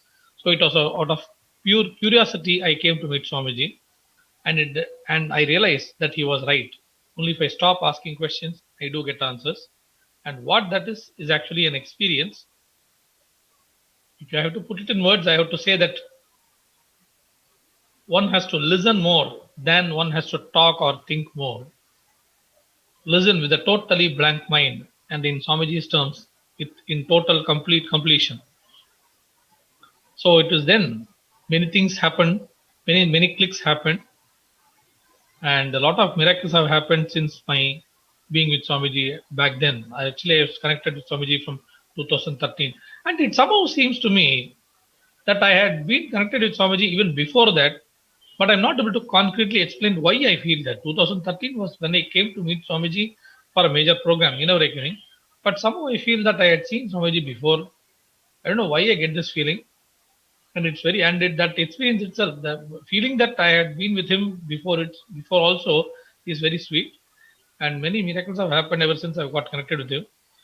And one major click that I got with Swamiji, being with him, is the human logic is way too small, shallow, narrow a context to judge, to understand what a Swamiji is teaching us.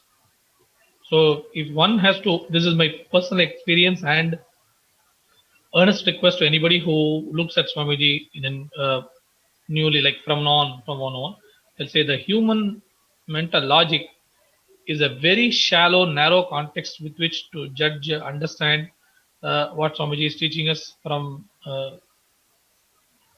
in its entire dimension.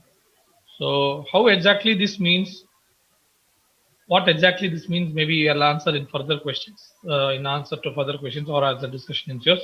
As of now, I will occupy no more my time. Thank you. Thank you so much for joining us today. Yeah. So let's enter into the Vakyathasatas now. Let me just go ahead and repeat the question.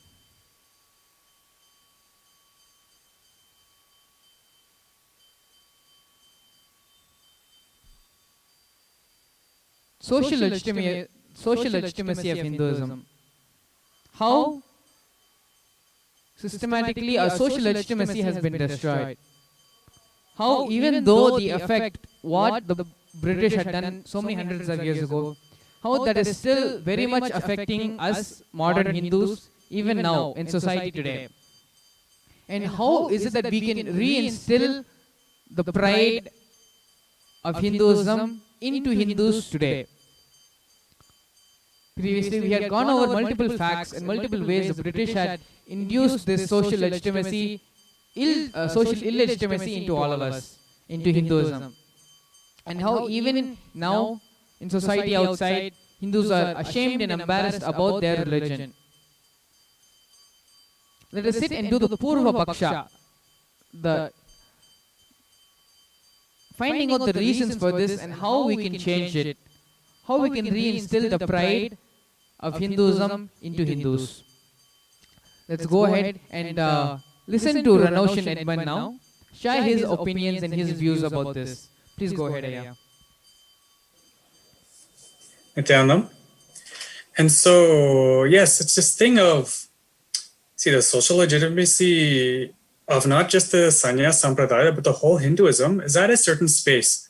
There's certain narratives, things like the caste system, what is a sadhu, how the whole ecosystem of India is, and like how Hinduism is. There's different ideas and narratives about Hinduism that's basically portrayed.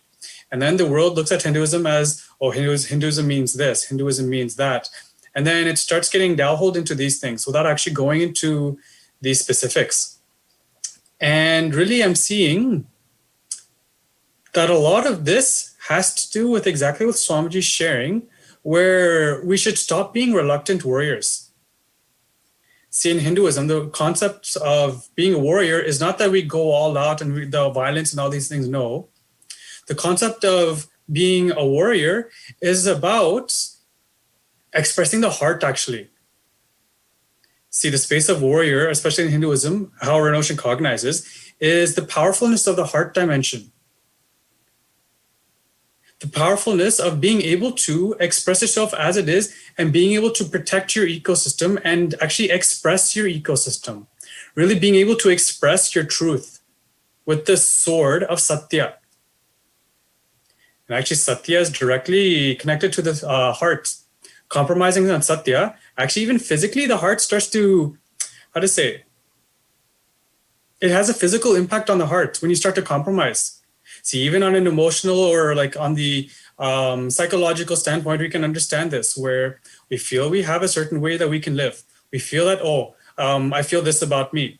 But then when we go out into the world, either in the social situation or any kind of situation, we feel like we have to compromise for one reason or another.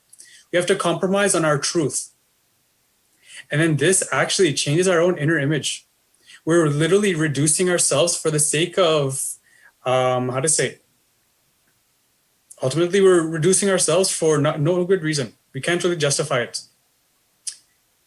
And so the space of being a warrior in Hinduism, how Renoshan cognizes, is dropping the compromising on Satya. Not compromising on Satya and actually living the truth, living the Nididhyasana of Hinduism, really expressing Hinduism as it is. Means what? It means being a catalyst for others' reality. It means being completely life positive, contributing, expressing ahimsa. And I feel that really to restore this narrative and really to restore this social legitimacy of Hindus, the social legitimacy of the Sanya Sampradaya is to actively enrich, actively engage with life, actively contribute. And actually the amazing thing is with Sri Kailasa, this is exactly what we're doing. We're giving the world the best of what we have. We're giving the world the power manifestation sciences. We're giving the world unclutching, the Mahavakya. And even these, we're opening complete sessions per region and every time zone. We're opening sessions for morning yoga. We'll wake you up at 5 a.m. for the morning yoga. And even if you don't wake up, no problem. We'll wake you up again the next day and the next day. We won't give up on you. This is the space of Hinduism. But it's not the narrative of Hinduism right now. Their narrative of Hinduism is completely something else. So the space we're actively enriching to restore the narrative of Hinduism, to see, you know what, no, Hindus are not the way we thought. They're actually very active. They're not lazy. They're not just in one corner. The sadhus aren't just in one corner meditating in a cave. No, they're very intensely active and engaging and always there to help you. Actually, the Sanya Sampradaya becomes the fallback of society. Right now, the fallback is mostly what? Moving on to junk foods or entertainment or movies, these kinds of things. Whenever we go into a low mood, we fall onto these things as a comfort. But in Hinduism, our fallback is always going to the space where the enlightenment is happening. Whenever we experience some low in our life, immediately we go to Guru. We go to a sadhu in our village or community and ask them for the truth. Ask them, hey, this is a situation that's happening and I need something. I don't know what, but you know me better than I know me, this space. This was the fallback of Hinduism, or I guess I can say the Hindu ecosystem.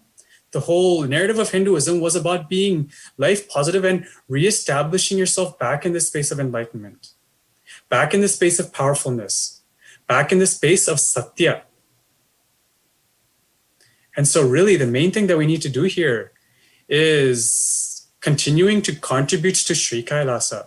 Sri Kailasa as an ecosystem is literally reviving the Hindu narrative, bringing back the social legitimacy in every angle, contributing left and right, giving life positive solutions. Everything that we're doing is actually, especially in this COVID time, especially during this lockdown time, as we're seeing in the world around us, things are going a certain way. I won't comment about this, but things are going a certain way. But the world now more than ever needs a life positive solution. It needs a new kind of fallback because you can't keep going back on the fallback that we had. The fallback that we had is a lot of the reason why we're in the situation that we're in now. So really, just to wrap this point up, is I feel the best way to really restore the social legitimacy of Hinduism, the social legitimacy of the Sannyas Sampradaya, is to continue to actively contribute to Sri Kailasa and to really stop being a reluctant warrior, to stand for Hinduism, be bold, be unabashedly Hindu, be proud about being Hindu. We're an age-old science. We're a higher science. We've been here for yugas. There's nothing to be ashamed about. There's nothing to be embarrassed about. This whole pralaya, we've been through pralaya after pralaya. We know the science of pralaya. We know how to go in, go through it smoothly and come back out. It's a science. So just this thing of stop being a reluctant warrior. Life as it is. So the whole thing comes down to when life sees you as it is, that's how life will actually enjoy you. See, maybe phrasing is a little bit weird, but basically this whole space where when we really start to express ourselves as we are, the social legitimacy automatically comes to a certain balance. Only when we start being reluctant, hesitant, and all these things, then we can basically, different parties can start putting different narratives because we're not speaking, because we're not saying anything, because we're not expressing. But the moment we start talking, the moment we start expressing, the moment we stop compromising and stop being hesitant, then naturally life sees that as it is. Life starts to really see Hinduism as it is. The social legitimacy aspect really comes back when we start to speak, when we start to be active. This is really what it comes down to. And so, yes. Thank you so much, Ranushan. So he brought up a very beautiful point. Swamiji the other day in Satsang had told that basically we just need to shed our reluctantness and be real warriors for Hinduism. Swamiji is already doing the job of bringing social legitimacy to Hinduism. And one of the best ways of helping and us on our part contributing towards that is to support and contribute towards the Kailasa nation. If you take all fields, be it medically, technologically, politically, economically, we are always there in the top, in all the fields. And this itself speaks for how, this is self-explanatory, which speaks on how capable we all are. And regardless of being robbed of our spiritual strength and emotional strength, and being robbed of so many things which belong to us, we still stand tall and we still are the best in today's society. This is giving this cognition shift into everyone and telling Hindus that after being robbed of so many things, we are still one of the best people of modern day. Bringing that understanding into them and telling them that without all of this, if you are so big, then when you have all of this, how great will you actually be? It is this fundamental cognition shift which all of them need to have. And Swamiji is doing that cognition shift through the Kailasa nation, through the Nitya Satsangs every day. And from our part, contributing towards the Kailasa nation and helping Swamiji in his mission is one of the best ways to bring back social legitimacy towards Hinduism. Thank you so much, Ranushan, for sharing. Next, let's move on to Sri Nithyananda Paramashivam. Please go ahead, Aya. Nithyananda Maharaj, thank you. Yes, thank you, Ranushan, for all that. So yeah, just looking at the social illegitimacy, how Hinduism became socially illegitimate and what to do about it. One of the things is, you know, even if I mean, there's a long history, of course. If we go back to Bhagavad Gita and what Sri Krishna was dealing with, so much negativity and needing to remove the ability for the negativity through physical violence to destroy the planet. So this kind of self-destruction through the destructive unconscious habits of humanity is not new. So it's something that happens again and again. But in more recent history, yeah, how has it become socially illegitimate to become a Hindu? By the estimates written in the Farishtas and the histories of Mughal invaders, such as Aurangzeb and others, Bakhtiyar Khilji and Alauddin Khilji, they will document as many as 100,000 Hindus being killed on a certain afternoon, or converted, or taken as prisoners. It's sort of bragged about in their own documents. So, by their own estimates, the population of Hindus was reduced by 400 million in the time frame of 1,000 years. So, and extrapolating that to the current day, 500 million Hindus have been persecuted, raped, and killed in the past 1,000 years. So that will destroy your social legitimacy. You know, when it's not safe to walk down the street, when your temples are destroyed, and I mean, moving to modern day, it's illegal to teach Hinduism in public schools. Like living in Canada, where there's approximately 30 million adults here, to know that there's a country, like for example, if like for a Canadian to know that there's a country, for example, if there's a country where there's 100 billion Muslims living in a single country, sorry, if there's 1 billion Muslims living, people who ascribe to the tradition of Islam, if there was a country where there's 1 billion Muslims living there, to find out that that country is not officially an Islamic country, that's not possible. It wouldn't make any sense. We only have 35 million people in Canada.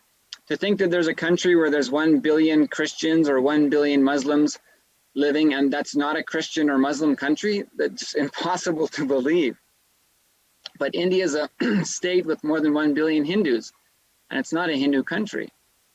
So it's kind of shockingly impossible to imagine that can happen. But you know, even just to run down through some of the facts of how Hinduism has been, become sort of an illegitimate lifestyle in India. Yeah, that's the thing. 700 years of constant invasion and persecution will do that to a civilization. It's the only civilization that was alive 5,000 years ago and is still alive today. So that's significant. The ancient Roman civilization, the ancient Greek civilization, the Egyptian civilization, none of those civilizations are alive on a civilizational level to the extent that we see 1 billion Hindus still living in a single country, still living in the temples, still farming in the traditional ways, surviving through Goshala, Ayurvedic medicine, traditional healing techniques, traditional familial structures. Although it's dwindling extensively, that basic sort of thread of semblance of that tradition that was lived 5,000 years ago and much longer, of course, but till today is still there. So this is unique. So it's unique if humanity looks around the world and says, there's not a single civilization that has survived 2,000 years. That's alarming. That's concerning. We're concerned about that. It means that by definition, our civilization doesn't have a future other than destruction. So to know that there's a civilization that was alive 5,000 years ago and is alive today is significant. It's significant and unique. And we need to look in that direction. So, but frankly, by the British own estimates and census of the presidencies, such as the Bengal presidency, the Madras presidency, and the Bombay presidency in the mid-1800s, by their own estimates, as many as 1 million gurukuls have also been destroyed. So this comes after 700 years of invasion and subjugation and the rape, persecution, and slaughter of 400 million Hindus. So how does it become socially illegitimate to be a Hindu living in this condition for 700 years, and then 1 million of your gurukuls are destroyed? 1 million schools. What kind of civilization has 1 million schools? The only civilization proven to be able to survive more than 1 millennia or 2 millennia also has 1 million schools that are, by the way, as per British census, in many of those districts, more than 70% of the teachers are of the Shudra Varna. So just to break this sort of fake caste story. So why has being a Hindu become socially illegitimate? 1,000 years of, rape, murder, and persecution will do that. And if you had 1 million schools and they got destroyed, then it's going to have an impact. The Goan Inquisition lasted 300 years and systematically persecuted and exterminated tens of millions of Hindus for 300 years. This is on the scale of this slavery event and the impact that has had on certain populations. And yet today, schools are built in the name of this Francis Xavier, who instituted the framework for the Goan Inquisition that lasted 300 years, killing tens of millions of Hindus.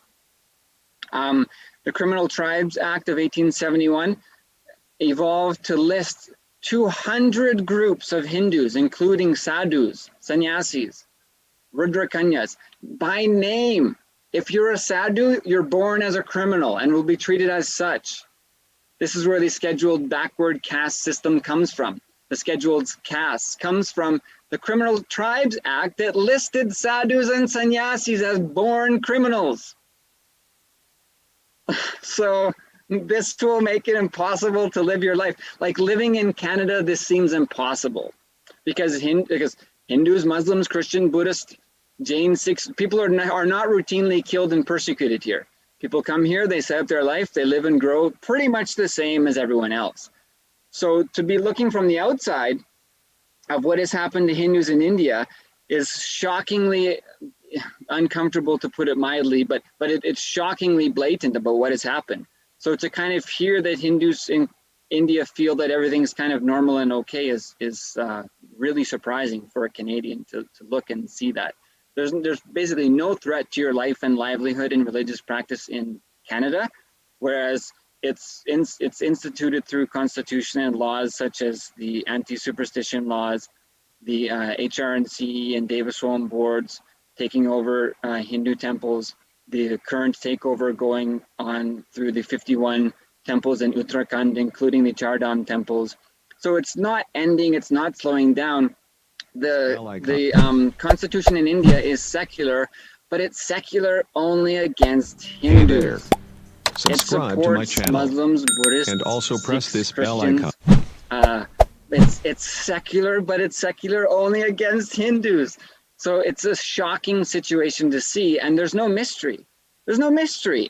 Any other civilization that was faced with even a fraction of this kind of onslaught doesn't exist anymore. Doesn't exist anymore. The fact that somehow the temples have and the Hindu civilization has managed some thread of existence today is an absolute miracle. And that given that we know it's the only civilization that was living more than 5,000 years ago and is alive today, there's something special there that we all need to know about. So I'll just kind of leave it at that. But obviously what we need to do as a solution is Hindus need to take up big responsibility. When it's not safe to dress a certain way and go out in public for fear of death or being attacked, or to participate in a procession such as Ganesha Visarjan and be attacked through stone pelting. You cannot heal people traditionally because of the anti-superstition bills You cannot participate in traditional healing techniques such as lemon piercing or fire walking when you can't live a Hindu lifestyle. When you're not allowed to be Hindu, when it's illegal to be Hindu, then you need to stand up strong with an enriching context to build the ecosystem that's safe for your children. How are our children going to grow up when you're killed in the street for wearing a dhoti, meaning that you're identified as Hindu or doing Hindu practice in a place where people don't accept it? That just doesn't happen in Canada. It just doesn't, folks. If you don't know, Hindus don't get killed in Canada like that. No one gets killed like in Canada like this, the way that Hindus are attacked and destroyed. So Hindus need to take up a big responsibility, like Rainoshan was saying.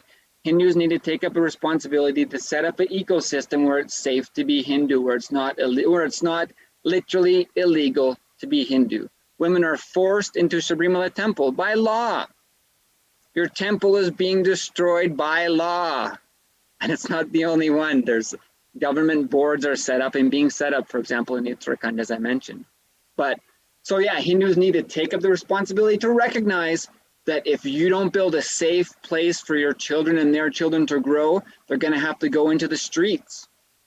And unfortunately, they're killed in the streets. And it's not new. So it's shocking from a Canadian perspective to see this, and it's very clear what needs to happen. But somehow from being on the inside, it doesn't, Hindus don't realize it as much. So, anyway, thank you. Thank you so much, Sri Nithyananda. Next, let's listen to Sri Ashitoshananda and have his views and opinions, his cognitions and thought currents. Please go ahead. Yes, thank you, Nityanandam. One of the main cognition from here is Swamiji shared in a satsang in Varanasi in 2015 that Hinduism is Sanatana Hindu Dharma is a society which is created based on knowledge. It's a knowledge-based society. And this society thrives in when the age of knowledge arises. So one of the things which Ashtosha was very shocked when he went to India and was there and started to see things is that somehow Hindus feel lesser than. In front of a foreigner, a Hindu will feel inferior for some reason. And mainly this thought current of like stupidity, like one thing which Ashtosha started to realize is that somehow, like Srinyatma mentioned, throughout this persecution which lasted hundreds of years, the thought current that Hindus were retarded, were stupid, and should no longer exist. This thought current got into the inner space of Hindus, and they started to associate themselves to that. So when they see the white British people or foreigners, they're like, oh, okay, these are the kings. You know, these are the ones. And they feel inferior. And that's a big problem. So naturally, there's no way you can stand for what you're doing if you feel inferior. So one of the main thing from here is that, again, Srinyatma also mentioned it briefly, but it's about like taking responsibility for enriching, giving the right knowledge. See, the Hindus are being ridiculed and brought down, mainly because, I mean, in one way, I cannot say mainly, but in one way because Hindus operate from a multidimensional understanding. They understand the purpose of life. They understand the multi-dimensionness of life, and their whole ecosystem, thought currents and ways and behaviors and lifestyle and culture and everything derives from that. But the other civilizations do not have this understanding. They, like Srinyatma is mentioning, they literally have no clue what they're doing on planet Earth. Like they have no clue why they're here.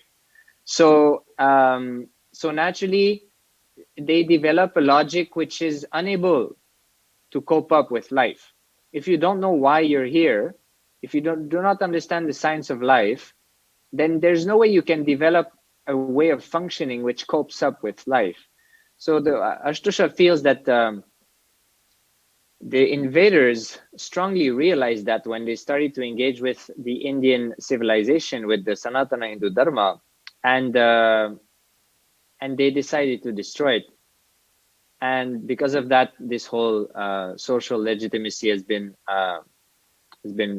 stripped away from Hindus. But the thing is that Ashtosha feels that the enriching, sharing the knowledge about life will allow the ground to be fertile for Hinduism to grow again. As long as people don't understand what's going on and why they're here, like why they're experiencing what they're experiencing, as long as some level of understanding is not there, the violence will continue and people will not feel like standing up for it. But when that basic fundamental knowledge is shared, then people will realize that actually Hindus have the only thing which they should be proud about. If there's any civilization which should be proud, it should be Hindus, because of the depth of the knowledge that they have about everything, about the human life, about the universe, about everything. So it's again, Srinatma is saying that from a Canadian standpoint, when you see this whole thing, it's like it's very difficult to understand, to digest, like what's going on.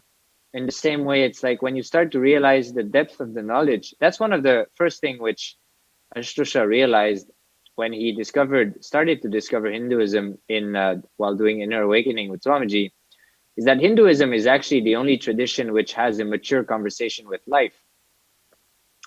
And when you start to realize that, then you automatically you feel proud. So naturally, the social legitimacy will be there.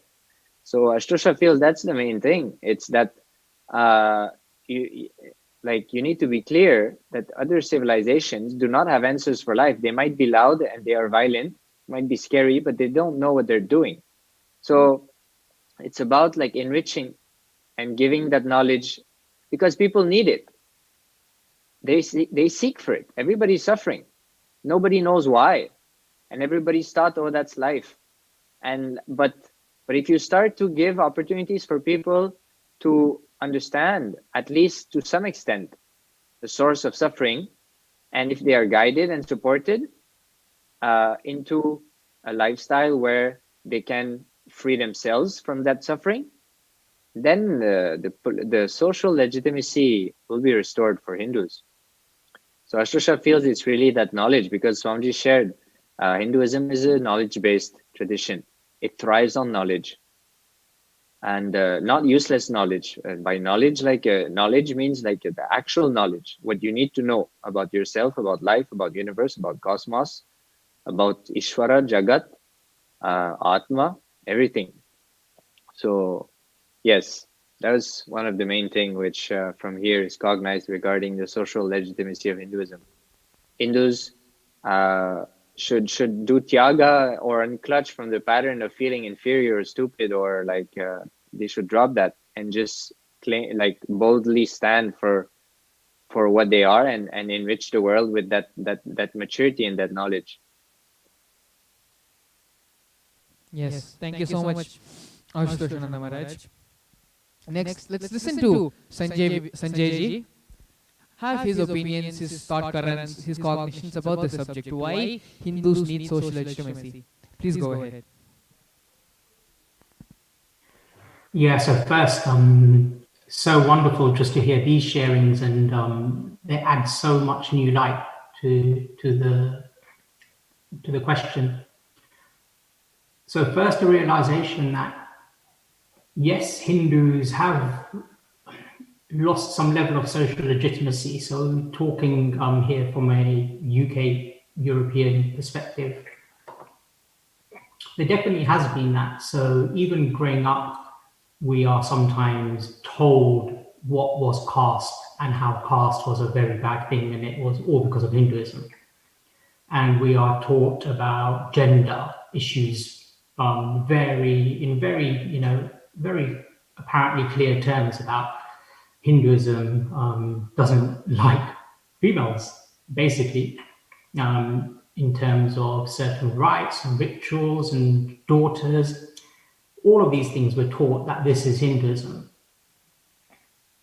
And because that's being taught in an environment which is kind of has more Christianized norms, all these other things come into play. So, oh, you worship many gods and your gods are monkeys and elephants, and all of these things start to impact on a particular type of Hindu. And so there needs to be that recognition for sure.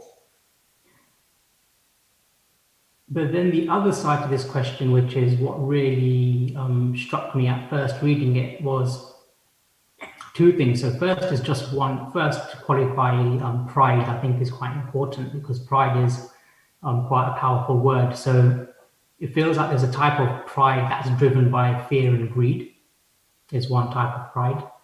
But there's also a different type of pride, which is a pride that I'd like to kind of focus on here, which is that beautiful pride, right? It's that pride that will radiate only as life positivity. And to get that back for a Hindu, at least I would say in what I've experienced as other Hindus around me, I would feel that as a very touching distance possibility.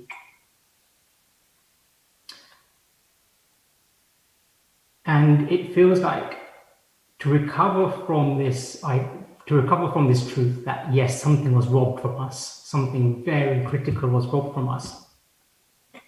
The first thing I feel that Hindus need to know straight away is there is now an established source that can give that all back to us and infinitely more. It's all there. In Hinduism, in Swamiji, it's there. And the change in recent years really has been, there has been a move, I feel, for Hindus and other groups to really try and re-engage with what they felt they are, feel they are, what they felt they are, and really understand more about themselves. And the internet, of all things, has made this completely real. It's made it possible. Before that, the way it was easy to be told what was caste, what was gender equality all about, those truths were shouted at us as a one-way thing. There wasn't a great path unless you were well enough connected with other Hindus. There wasn't a really path to kind of fight that that dominant discussion about, Hinduism. But now that's no longer the case. And when Hindus start really understanding what is Hinduism, and when that pride comes back into their psyche, so when that idea of subjugation or, embarrassment, when that lack of social legitimacy, when that gets replaced with a beautiful pride, and then that's like a light that just it destroys that previous darkness. That's how it feels. And if once we connect with the Guru and we get these established truths, once that process starts of hearing the truths and then internalizing the truths and radiating the truths, when that starts to create this new sense of pride, or even just reignites a sense of pride, it does feel like that's when all the other things then seem to drop into place. So then it becomes about any idea of social illegitimacy almost becomes a nonsense because you have a pride. So even if someone says something it doesn't matter as much. An experience here that I can share is, for example, at a younger age, I may be embarrassed about wearing what I called as a child a chandal on the forehead. Because I feel, oh no, what if I get questioned about it, or what if people laugh at me? But actually, now wearing doesn't have that impact. Actually, people may still ask that same question and have the same reaction, but that's my view of that, my taking of that, my pride doesn't create that fear in me anymore. It's something different. So by changing the inner self, the way that I now experience myself as a Hindu is very different. And it's about having that type of pride, because then that pride becomes a very powerful thing, and then it becomes much more difficult to try and disintegrate that, to try and put it down, to try and break it. But if that type of pride isn't there, then that's when it's fragile. So it's that fragility that needs to be fixed by really connecting with Hinduism, connecting with Sanatana Dharma, with Guru. Thank you. Thank you so much, Aya, for your sharing. We also have Murli Aya from Chennai. Please go ahead, Aya. Share your opinions and your cognitions, your thought currents. Why Hindus need social legitimacy? Please go ahead. Thank you, Maharaj. See, social legitimacy actually started off in my cognition as a very subtle dimension. I know schools, a whole lot of schools, which actually don't allow girls to wear bindis or any jewelry. Now, this might appear very small, very silly, and it's not all that intrusive. But we need to ask why they are actually intruding into even these things. What is wrong if if a girl wears a bindi? In fact, a girl does look only auspicious, divine if she does wear a bindi. Even boys are actually prevented from wearing vibhodis. There are institutions which do this, and they have created a lot of problems. They say that it's against the rules, and it's simply ununderstandable why they do this. So it is a very subtle thing, and it might appear very silly to fight with the school authorities for such a so-called silly reason. But the point is, they are only trying to rob us of our Hindu identity by these activities, is what I will say. In one of my previous podcasts also I had shared, a principal used to tug at the sacred thread owned by a Hindu guy on his wrist and saying, even after wearing this, you tend to argue with the elders, you tend to become late, you tend to do this, do that, and all that. Why do you want to connect that person's wrong behavior with that Hindu identity? I don't understand that. So and that happened to be a so-called Christian minority institution. Now, my question is, will you allow some Christian student being criticized like that by getting tugged at his, wearing the cross on his neck, saying, even after wearing this, you are doing like this? Will you allow a questioning like that? So it's you are indirectly making that student being ashamed of his Hindu identity by these activities.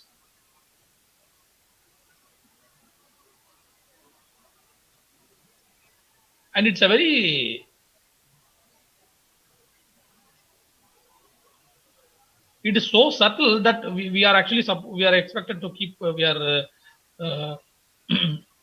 even Hindus will ask the person at the suffering end to to not make a big issue out of it.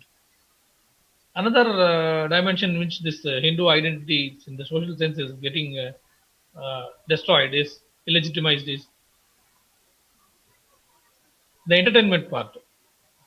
Often it is the Hindu sannyasis that are portrayed in the wrong light. Like they often show a person in kavi doing some mischief, and they will very easily say, like, I didn't name any person.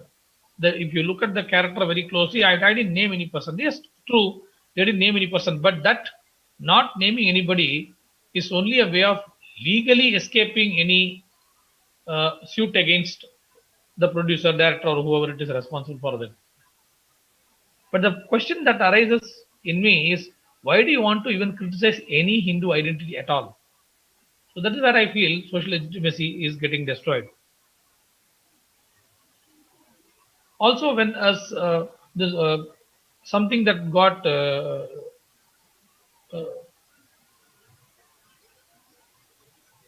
a lot of hue and cry was raised against this Ram Radayatra. Even I actually argued once with a colleague on Facebook. See, that he was also saying the same thing, like it is inducing violence. I said, what is Radayatra?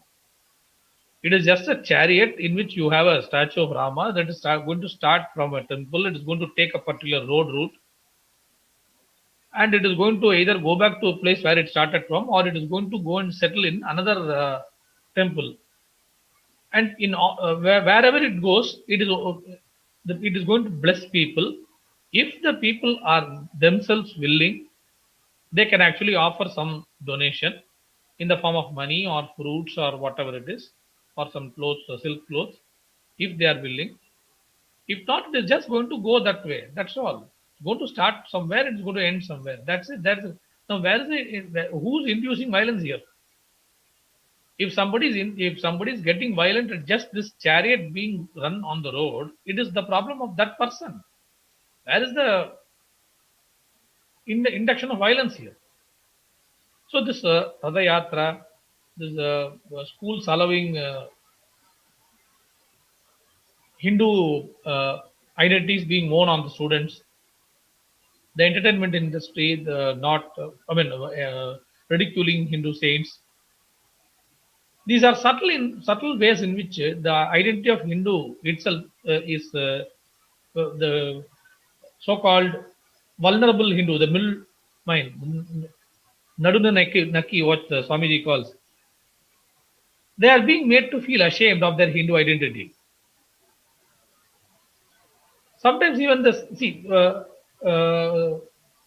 again, one more instance that comes to my mind is this Unjavritti Varadam, where the saint actually goes begging. Now, begging is actually a very cheap term for the space they are in and what they are doing. For a lack of a better term, more polite term in English, I use that word. But it is not actual begging in the real sense.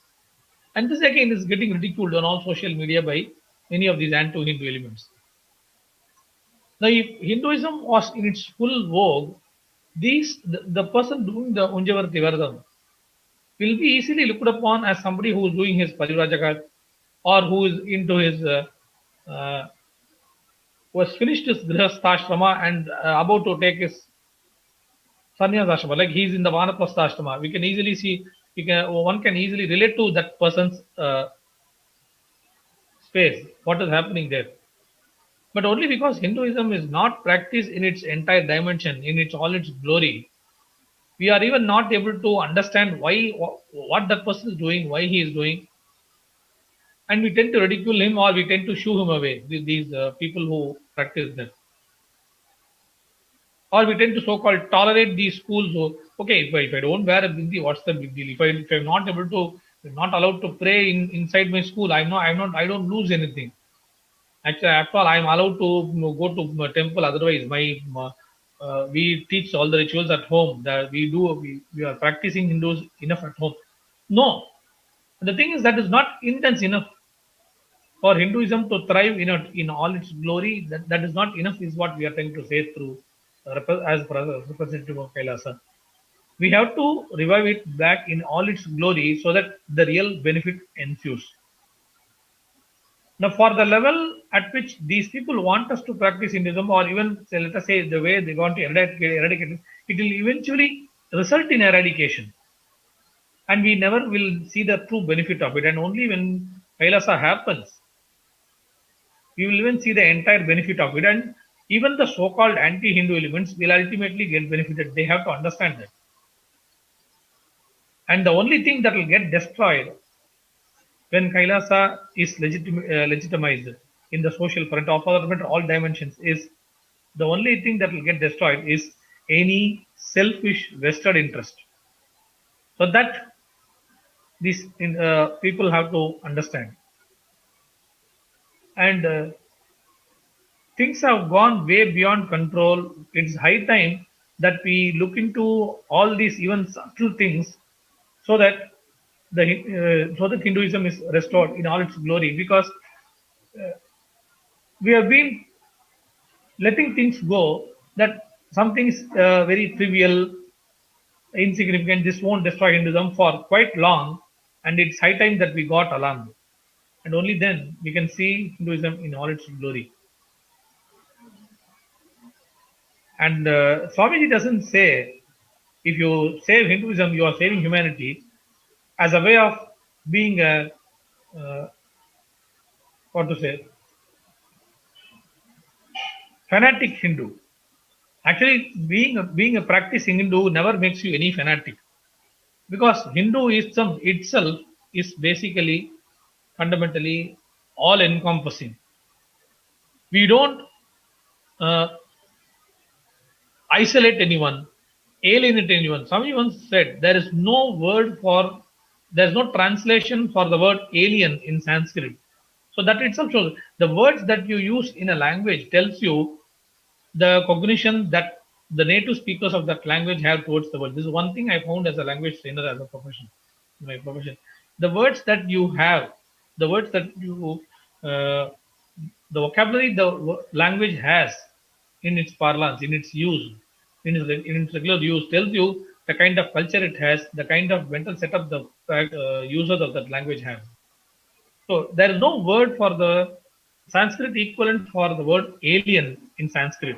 So that means we are already all inclusive. That all inclusive, these Abrahamic faiths and other people, anti-Hindu elements, must understand that Hinduism is already all inclusive, and only thing, it needs time to settle down. The more you actually accept it, you are able to look at it like that, the benefit will come to you quickly. And the more you alienate yourself, you want to you look at Bindi or Vibhuti as all these external appearances as something that is destroying your identity itself. That only shows how local your thinking, how shallow your way of faith is. But still, we are not out there to alienate you, isolate you. You will also get the benefit of this great civilization, but only if you are willing to give it time.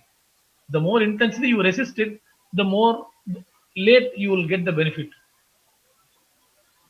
You don't even need to accept it, but just sit and watch to understand how it is going to benefit even you. If you are willing to give this time, if you are willing to respect it that much, even at that level, you are sure to see how it is benefiting even you. Even you can pray to the same God as you are praying without losing any of your identity. As long as you don't impose your identity on others, or you feel that somebody is imposing their identity on you, and just wait and watch what Hinduism can do. It can do real wonders for you, even if you are not actually Hindu, is what I want to say. Any other points I will add during the further course of the discussion. Thank you. Thank you so much. Thank you so much, Murli. One thing I wanted to add very quickly. Yes, please go ahead. This social legitimacy, after listening to Murali Ayya's sharing, the social legitimacy has been destroyed through this principle of a death through 1,000 cuts. You do small things here and there, they seem completely insignificant, but when there's thousands of them, then the same result is achieved. So that's why, like, standing up for Hinduism for everything and understanding the context of every decision, and standing against decisions which are created from the context of destroying Hinduism, that's important to restore the social legitimacy. Yeah, everything is so subtle. The whole thing, any individual thing is very subtle, insignificant, and doesn't seem to affect much. But when you look at the collective whole, then it is taking Hinduism totally distorted, putting the Hinduism in a totally distorted way, and making nonsense out of it. That we cannot allow anymore. Yeah, even just to expand on this thing, there's also, especially in Tamil Nadu, is Tirumular. A very subtle thing that happened with Tirumular. He was basically one of the Nayanmars. But even like in my family and everything, they see Tirumular as, okay, he was an author of many poets, of some books here and there, and very helpful books, these kinds of things. Because one very subtle thing, they just removed the bhasma from his images. The disassociation from Hinduism and its principles. The secularism. It's a very subtle thing, actually. Like, so the social legitimacy of Hinduism was actually one of the subtle powerfulnesses, or I guess the subtle powers of Hinduism. It's social legitimacy. The way you dress, the way you do the bhasma, everything had the how and the why. But as soon as you disassociate Hinduism from its principles, from its actions, from all these subtle things, then the how and why are not retained. See, even look at yoga. Only the how is retained, not the why, because the Shastras are not there. Same thing with the bhasma, same thing with Tilumurar. Even Tilumurar, basically in the whole, like especially the education system, where it's basically taught in schools too. It's a confused history. It's a confused idea about who this guy is. They just know he has some books that's very helpful for life and all these things. And so they memorize the lines and all these things. But it's a confused history. And so the whole thing, as soon as the disassociation from Hinduism and the actual actions of Hinduism, the actual principles of Hinduism, this whole thing is actually, this is actually what, how can I say, delegitimized the social legitimacy of Hinduism. And so what is the solution? Simply revive the social legitimacy by reviving the Shastra Pramana for everything. Nithyananda Yoga, yoga with Shastra Pramana. Revealing the agamas as per Paramashiva for everything, for how to dress, for how to apply the bhasma, how to do city planning, how to wash the pots, how to cook, the Bhaga Shastra, everything, all these things, all the Shastras have both the how and the why. It's very carefully detailed. So this is just one strong click that Ranoshan wanted to share, thanks to Murila Aya's sharing about the subtlety of this social delegitimization of Hinduism. Yeah, if you ask me, I've been telling from very young age, even before I knew Swamiji, or very young age, I should say, like I never liked the idea of wearing shoes for school uniform. I thought it was actually a Western kind of mindset. See, there are schools which actually have ties. The students wear tie and a shoe, uniform. And they think, come on, don't you look good or don't you feel disciplined or something? See, discipline doesn't come from wearing a tie or a shoe. You can always wear a common kind of sandal. See, the thing came from when I expressed my incompletion with my principal. He was always insistent that we wear shoes even on rainy days. If at all it is very rainy, the water clogging is happening in your area, then what you do, you carry the shoes to school, wear a slipper to school, carry it to school and wear the shoes during the school hours is what he will insist on. And he thinks he is very disciplined in maintaining discipline and all that. My problem is why wear shoes at all? Like, can't you see it's a rainy season? Why should? Or he said, if you have any injury on your foot, then you have to carry a letter written by your parent saying that your foot is injured, so you would like to wear slippers till then. He was insistent on all these rules. But I used to think, why do we need to wear shoes at all? Where is the need for any shoes? Won't you be able to educate yourself? Won't your minds open if you wear slippers? Won't you wear? That's what you used to feel. Now then everybody will have a different kind of slippers. Again, okay, fine. You have a bulk order made, then let everybody wear the same kind of sandals. So that's not a big deal. The school uniform is something that is totally at the discretion of the school. It's not written anywhere as a, like what we say in Tamil, Veda Vakana. It is written in Vedas that you have to wear only shoes for schools. No, nothing like that. So this is one more thing, the Western thing that is being imposed on us. And within India also, I will say that in corporate, let dhoti be a formal wear. Why should we wear tie, blazer and all that? Maybe in an international setting, we can use that. But within India, let us have dhoti as a formal wear. Pajama jibba as formal wear is what I will say. So these are little things where our Hindu ideas are being subtle areas where I think Hindu values are erased. And see, it has the idea of wearing tie, blazer, shoes, all these things have become so common in our way of life today that even when I say these things, I'm sure many of them out there, our viewers are even laughing at me. So I want to make this point. Thank you. Yes, thank all of you actually for all the beautiful points you shared. There's just one thing which had been going on in my head while all of you were sharing.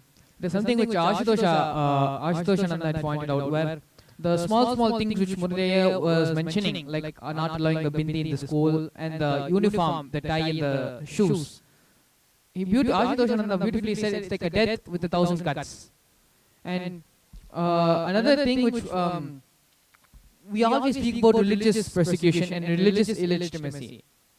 And on a very broad aspect, if you see that it's wearing bindi and wearing shoes and ties, these are all not laws made by a country saying that, let's take for India example. India calls itself a secular country, and they say they do not ban, they specifically do not ban saying you cannot wear bindi, you should only wear ties and shoes and all that. But it is because of a social illegitimacy where it gets banned in the schools and it gets banned in certain public gatherings. You do not see anywhere where the Muslims are banned from wearing the turban on their head. Or you do not see anywhere Christians are banned from wearing the cross around their neck. So it is in these places where social legitimacy is very important, where even though by the state or by the government the freedom is given, it is in the public gatherings, in localities, in communities where these bans have starting to become implemented. Even on the whole, if by government or by religion, by politics, if legitimacy is not given, even if there is social legitimacy, Hindus will at least have a pride about themselves. But it is because of the social illegitimacy only the pride of Hinduism is lost. And because we ourselves do not have the pride about our religion, we are unable to even speak up and stand up for ourselves. As Ranoshan had beautifully shared, there are only two things we need to do for this. Just go out and outrightly live abashedly and as a Hindu. Seeing us as examples, people should get inspired and people should also start following the same way, the same practice. Becoming the real warriors Hinduism needs us to be in this era. Is what is the real duty, it is what is the real way of showing our gratitude for all the benefit and all the enrichment that has happened in our life because of Hinduism. So this would like to thank all the panelists who have joined and come here today for the Vakyat Sadas. Thank all of you so much for coming and speaking or presenting your views and your opinions. You coming and sitting here shows your support to Hinduism and to Kailasa and how much you care for Hinduism happening and supporting the Kailasa nation. Thank all of you so much for spending the time today and giving out your opinions and your views, your thought currents about this. Now, it's time to enter into the Nitya Satsang. Let's prepare ourselves to receive Swamiji. Please sit with your head, neck and spine in a straight line. Close your eyes and bring your awareness into your Ananda Gandha.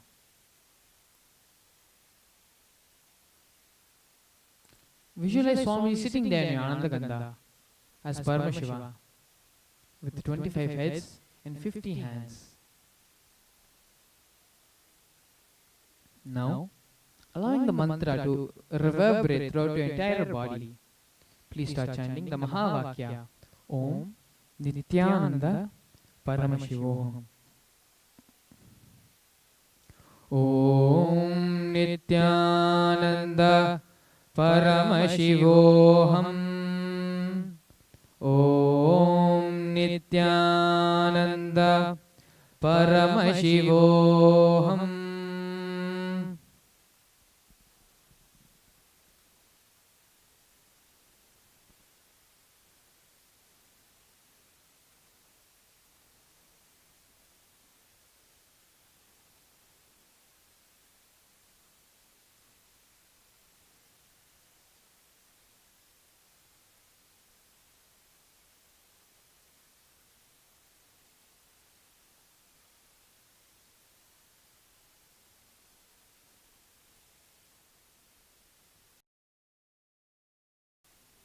No, I am not audible.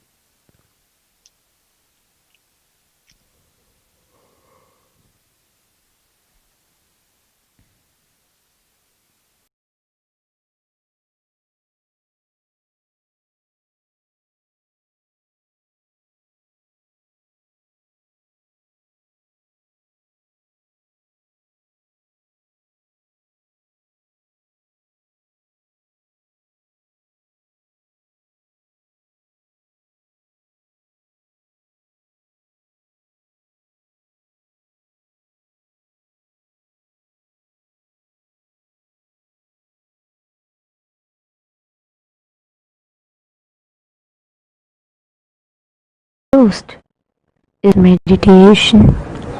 Connecting with the divine with your eyes open is darshan. Come, let us all now move from meditation to darshan. Slowly, very slowly, please open your eyes.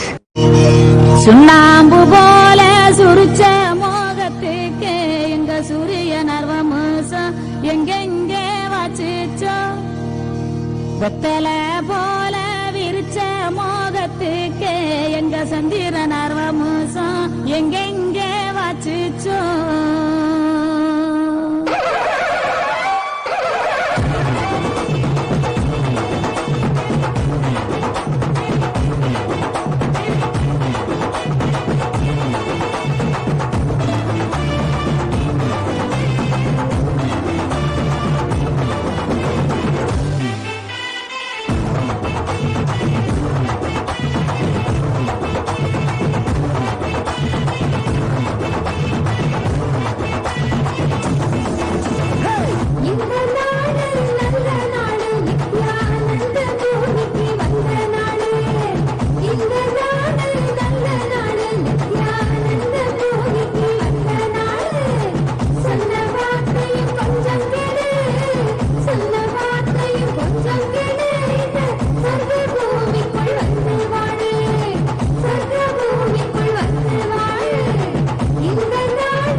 భూమి కాపు సామి నమ్మ సామి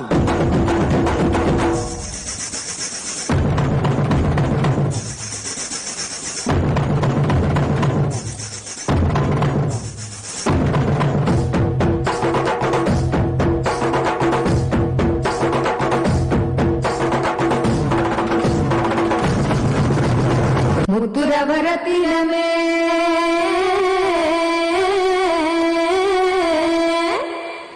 ಮುಂದವನ ದೀಪವನೇ